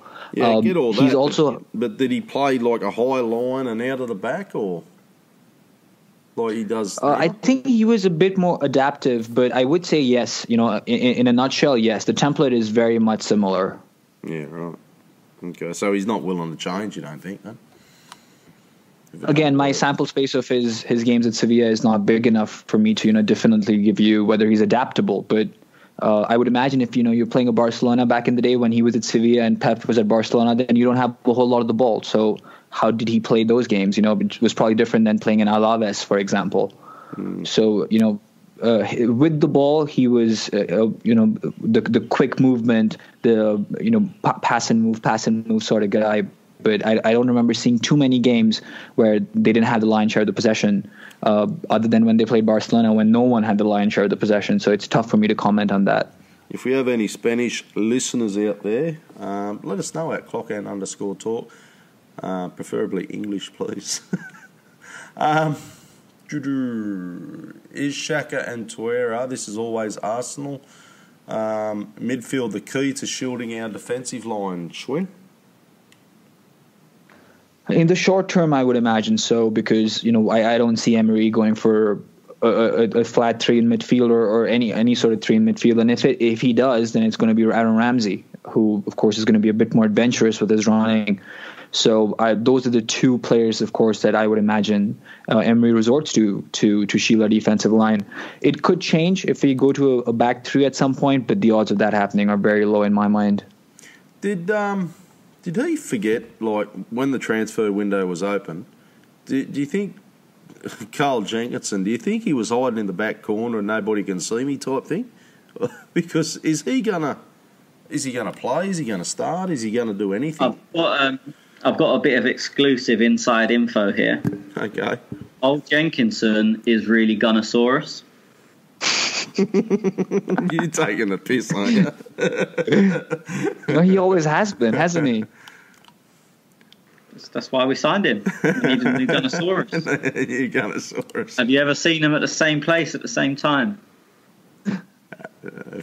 Not really, I suppose. Nah. Oh, fuck off. What's his wage? It'd be cheap to get some fucking kid down there at the pizza shop to fucking do it, wouldn't it? Doubles up. Dual career. Classic. No, I think Jenko got injured towards the back end of the window. They were looking to let him go, but then he wouldn't have passed the medical anywhere. Whether he actually got injured or he just said he did is a different story. He continues his role with Gunnosaurus. Fair enough. Okay, Ian says, since Bellerin likes playing forward more, and in my opinion he's pretty handy winger, what would you guys do to take advantage of this and still have him be a defender? Tony, since you like... I mean, we spoke about it in our live callers, which I'm not sure if you've already heard or you're about to hear, depending on Tez's editing. But he has to get back to a couple of years ago. And it's not... I don't think this is too much to do with ability. A couple of years ago, he was willing to go at players and take them on and beat them. And as Schwinn highlighted, I think he's had one attempt to take a player on in our 4 games so far, and he's played every minute. So there's a worry there. He needs to get back to that, because we could very easily isolate him one-on-one, and we do a lot of the time. But then he just comes backwards or goes inside the simple 5-yard pass inside, which slows us down, and it allows the other team to get people behind the ball. There's no point isolating one-on-one if he's not going to then go at the player one-on-one. So whether it's coaching, we need to find out why he stopped doing that and what went wrong, and then fix that problem and get him back to what he was doing. The caller earlier, I forgot his name, I think his name was, said, like, highlighted a goal he scored against Liverpool where he squared Alan Lallana, who's not the best defender in the world, sorry Schwinn, squared him up one-on-one, took him inside on his left foot and rolled it in the corner. A great finish, but he wouldn't do that nowadays. He would go backwards or play a simple 5-yard pass inside to whoever's standing there. So we need to get him back doing that, because he's in them positions, he's just not taking advantage of them. So I think that's where the big key is. But as V said earlier, he believes there's a medical reason behind it.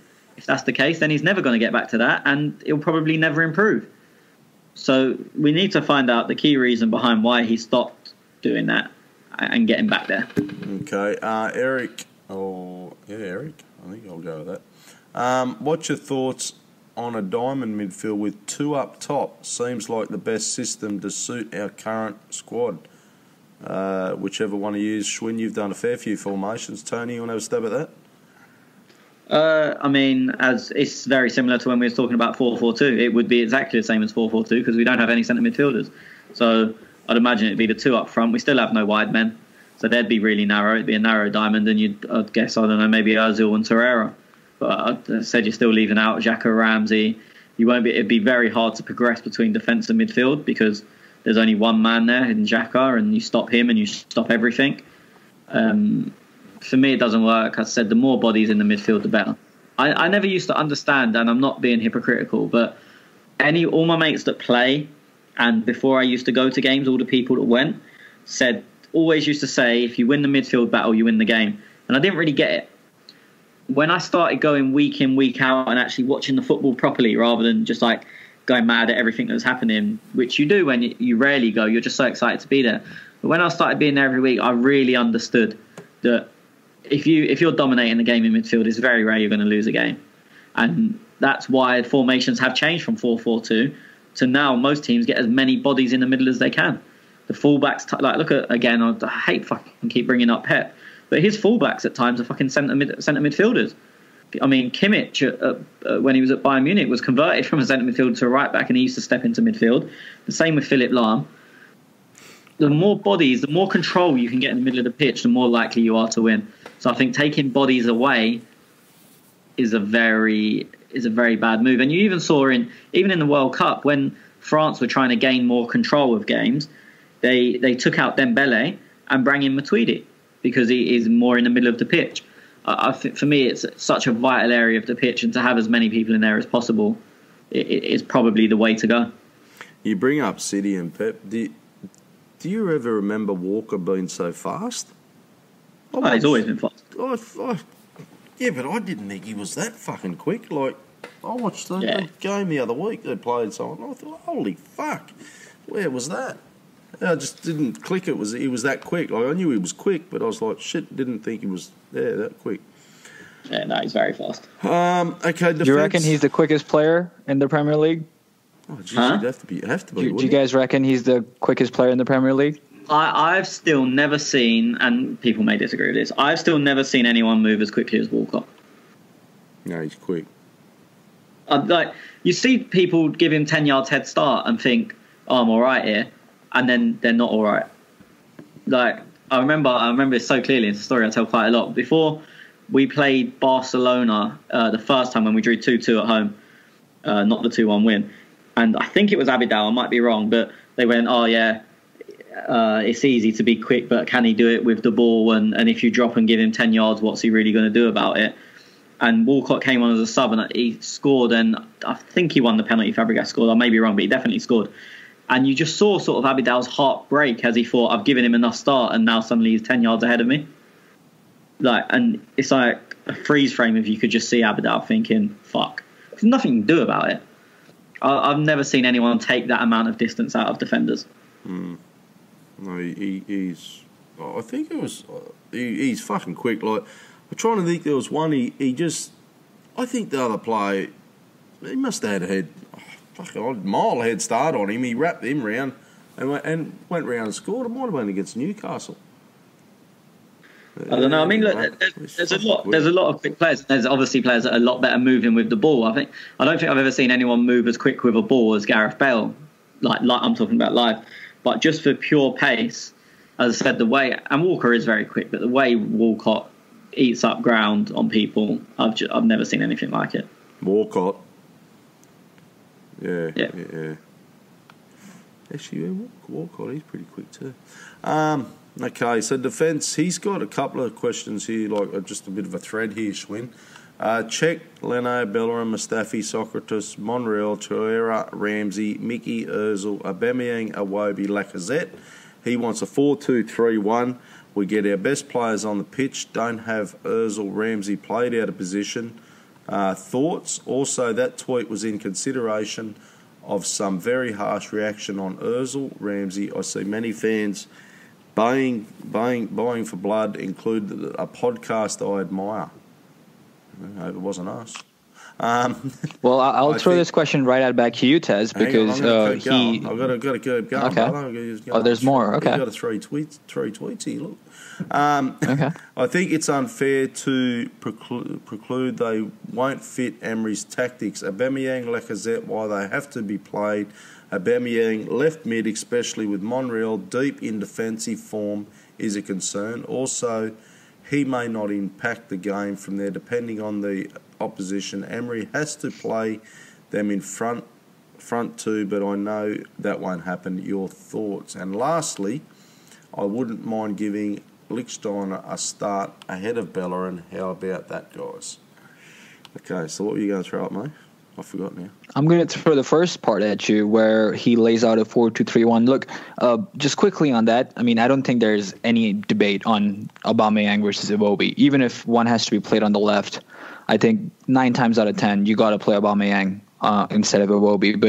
But the key omission there is Granit Xhaka. And look, me and Tony have defended him and his ball progression. And, we haven't heard about Granit Xhaka a whole lot from you. So why not give this a go? Okay. Look, you're going to... so what have we got? Bellerin, so he's gone Leno, Bellerin, Mustafi, Socrates, Monreal. So that's your defence. And obviously Torreira, Ramsey. Look, it may work. Mkhitaryan, Ozil, Monreal. Torreira, Ramsey, Mickey. I'm not a huge fan of Mkhitaryan in there. So obviously I'd have Granit there. Granit for me, he's the player that he pretty much starts most things. So everything goes through Granit to move us forward and create stuff for Aubameyang, Lacazette, and if you got a Iwobi up there, so be it. But without Granit, I don't think you've got that. Ramsey won't create because he's more of a runner. Mkhitaryan, yeah, he could probably do it, but could he do it as good as Granit? I don't think so. And Torreira, he's more of a defensive type of midfielder. So for me, you're not giving your strikers any ball with that team. Torreira, Ramsey, Mickey, Ozil, they're not creators. So you're not... Well, they are creators in and about with Ozil and Aubameyang, but you know what I mean? That start of the play to move the ball forward and the team to go forward is Granit and his passing. I would agree. I think, the Chelsea game, particularly the second half when he went off, really showed how much we missed him. And sometimes that's when you value your player, when he's missing and you realize what he brings to the table. I think that's been covered well. So I'll move on to the next point that Rodron picked up, which is between Aubameyang playing on the left and how that's going to pan out with Monreal's dip in performance, defensively. Look, I think we all can agree that defensively we were suspect, and there's more than one way to hurt us, and I don't think that Iwobi's inclusion on the left really tilts that into our favor. Of course we might be able to press our opponents a bit more and have someone covering for Nacho, but I'd probably put my cards on us scoring an extra goal as opposed to not conceding one. So I think Aubameyang's that sort of a player who, again, as Tony said a couple of weeks ago, he instills that fear of God in the defender and will help, take a lot of players on him. In one or two cases, he may even have an additional man covering him. So I would be very, very wary of taking Aubameyang off just for defensive cover. Okay, we are Arsenal. He says, I've chimed in on this as well, but it's down a bit. No offence, but knowledge of Xhaka boy about Arsenal is really low, for example. Kolasinac. Oh, he's talking about me, the cunt. Oh, fair enough. Okay. Kolasinac injury on the last podcast. Oh, mate, I didn't realise. So, yeah, that was probably my fault. I don't sit on I don't research the podcast much. I jump on. I read the news as everybody else during the week, but I don't... sit there and study every injury of every player and stats of every player and whatnot, so no, I take it on board, but that's why I've got Tony and Schwinn here with me, so I can go, hey, what's such and such injury? So I hope I didn't offend you there in any way though, but yeah, it's just I live a life, unfortunately, and don't get paid for the podcast, so yeah. Sorry. Okay. V, he's got a couple of questions here, but he asks, and that's it for our live questions. Discussing Xhaka's tendency to pass to LWLB, poor balance, which makes him unable to shift the ball quickly for effective distribution inability to dribble in tight spaces, especially when receiving the ball from the CB, defensively poor. I think we all agreed that anyway, didn't we? He's poor on, turning. A few balls, back to goal. Yeah. So, using Rambo as a box-to-box alongside Tuera instead of 10, playing as a 10 limits the amount of space for him to run into, break lines and arrive late at the box. Also threatening the final ball isn't M10's level. Still not convinced by him in the wings though. Any thoughts there? No, I mean, it pretty much echoes what I personally and a lot of people have been saying for ages. I hate Ramsey as a 10 as much as I'm a big Ramsey fan. I think playing Ozil on the right is just trying to shoehorn him into the game. He's going to create because he's going to float, but it's not as effective because he doesn't get the balls high up, and he's also not as good defensively. For me, it makes no sense. I've said it a million times, and I think we looked so much more effective last week against Cardiff when they kind of abandoned that plan in the second half and Ozil went into 10 and Ramsey went to float. I'm not saying Ramsey should start on the right because he shouldn't, but it all comes back to we didn't buy a fucking winger in the summer. We all knew it. Everyone knew it. We didn't buy one. Not even the average one. We didn't buy one at all. So we actually have and we got rid of Reece Nelson. Obviously he's on loan. We actually have no right winger. Not even a shit one. So no, and we always said that's what we're going to miss was the right winger. We got rid of Chamberlain, we got rid of Walcott. Never replaced all of these issues come down to someone is going to have to play out of position because, and I'm not blaming Emery here, nothing to do with him. Someone didn't have the foresight to, even if they're bang average, but it gives us the option. This could be the stupidest thing ever, but I was banging on about signing Adama Traore fucking all summer because he wasn't expensive and he can play on the right wing. And you just need that option. At the moment, we don't have that option. If we start Mkhitaryan there and you want to change it, you bring Iwobi on.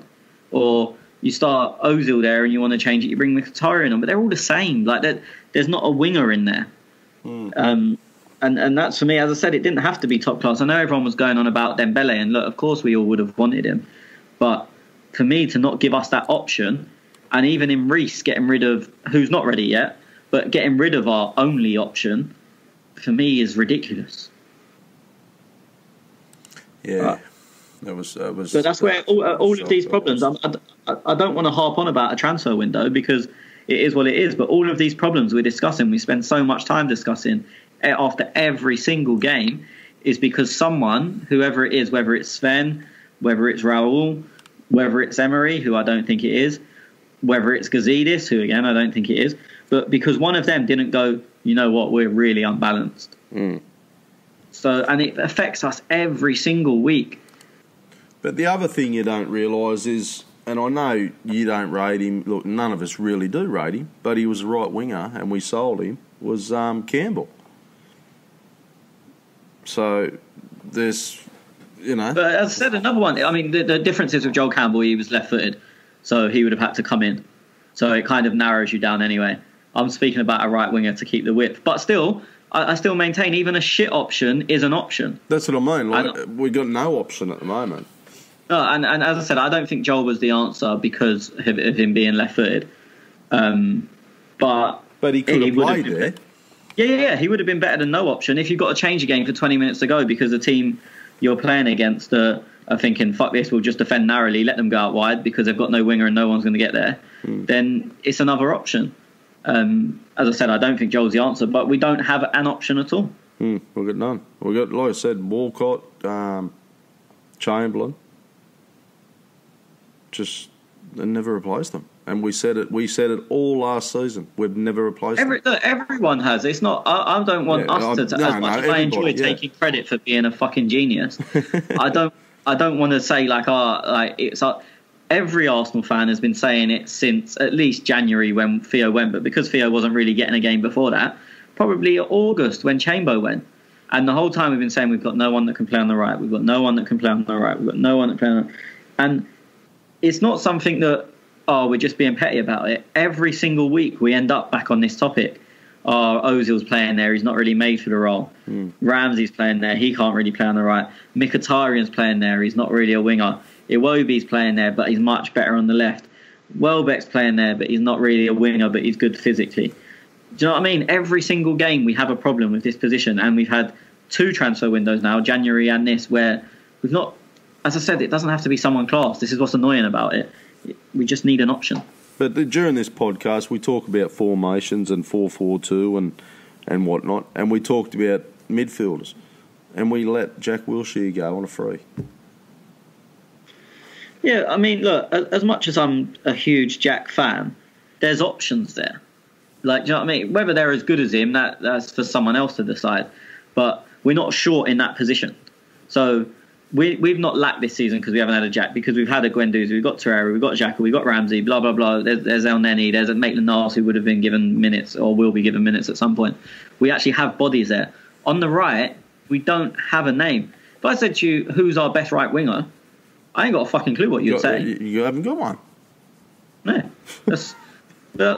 So do you know what I mean? Whereas midfield, as much as I personally disagree with Jack being let go, and everyone knows that, but if you said to me, name a centre midfielder, I'd just ring off 5 or 6 or however many it was. Yeah. I'd say to you, name a right winger, you go, do you know what I mean? Like, no. Yeah. Just, as I said, Reece is the only probably right winger, and he ain't at the club. He's out on loan. Loaned him out, yeah. So we don't have actually one whose specialist position is a right winger. We don't have a player. Crazy. Anyway, boys, that's a wrap. So, unless you boys want to add anything else, Schwen? No, I think we've gone over all questions, and we got 35 questions this week. So thank you for giving us some fodder for the podcast, because obviously there was nothing to discuss. Just before we go, I would like to just quickly touch upon the tweet we put out there midweek. I think, Tez, that was you, asking for listeners where they tune in from. Is that right? Oh, yeah. Yep.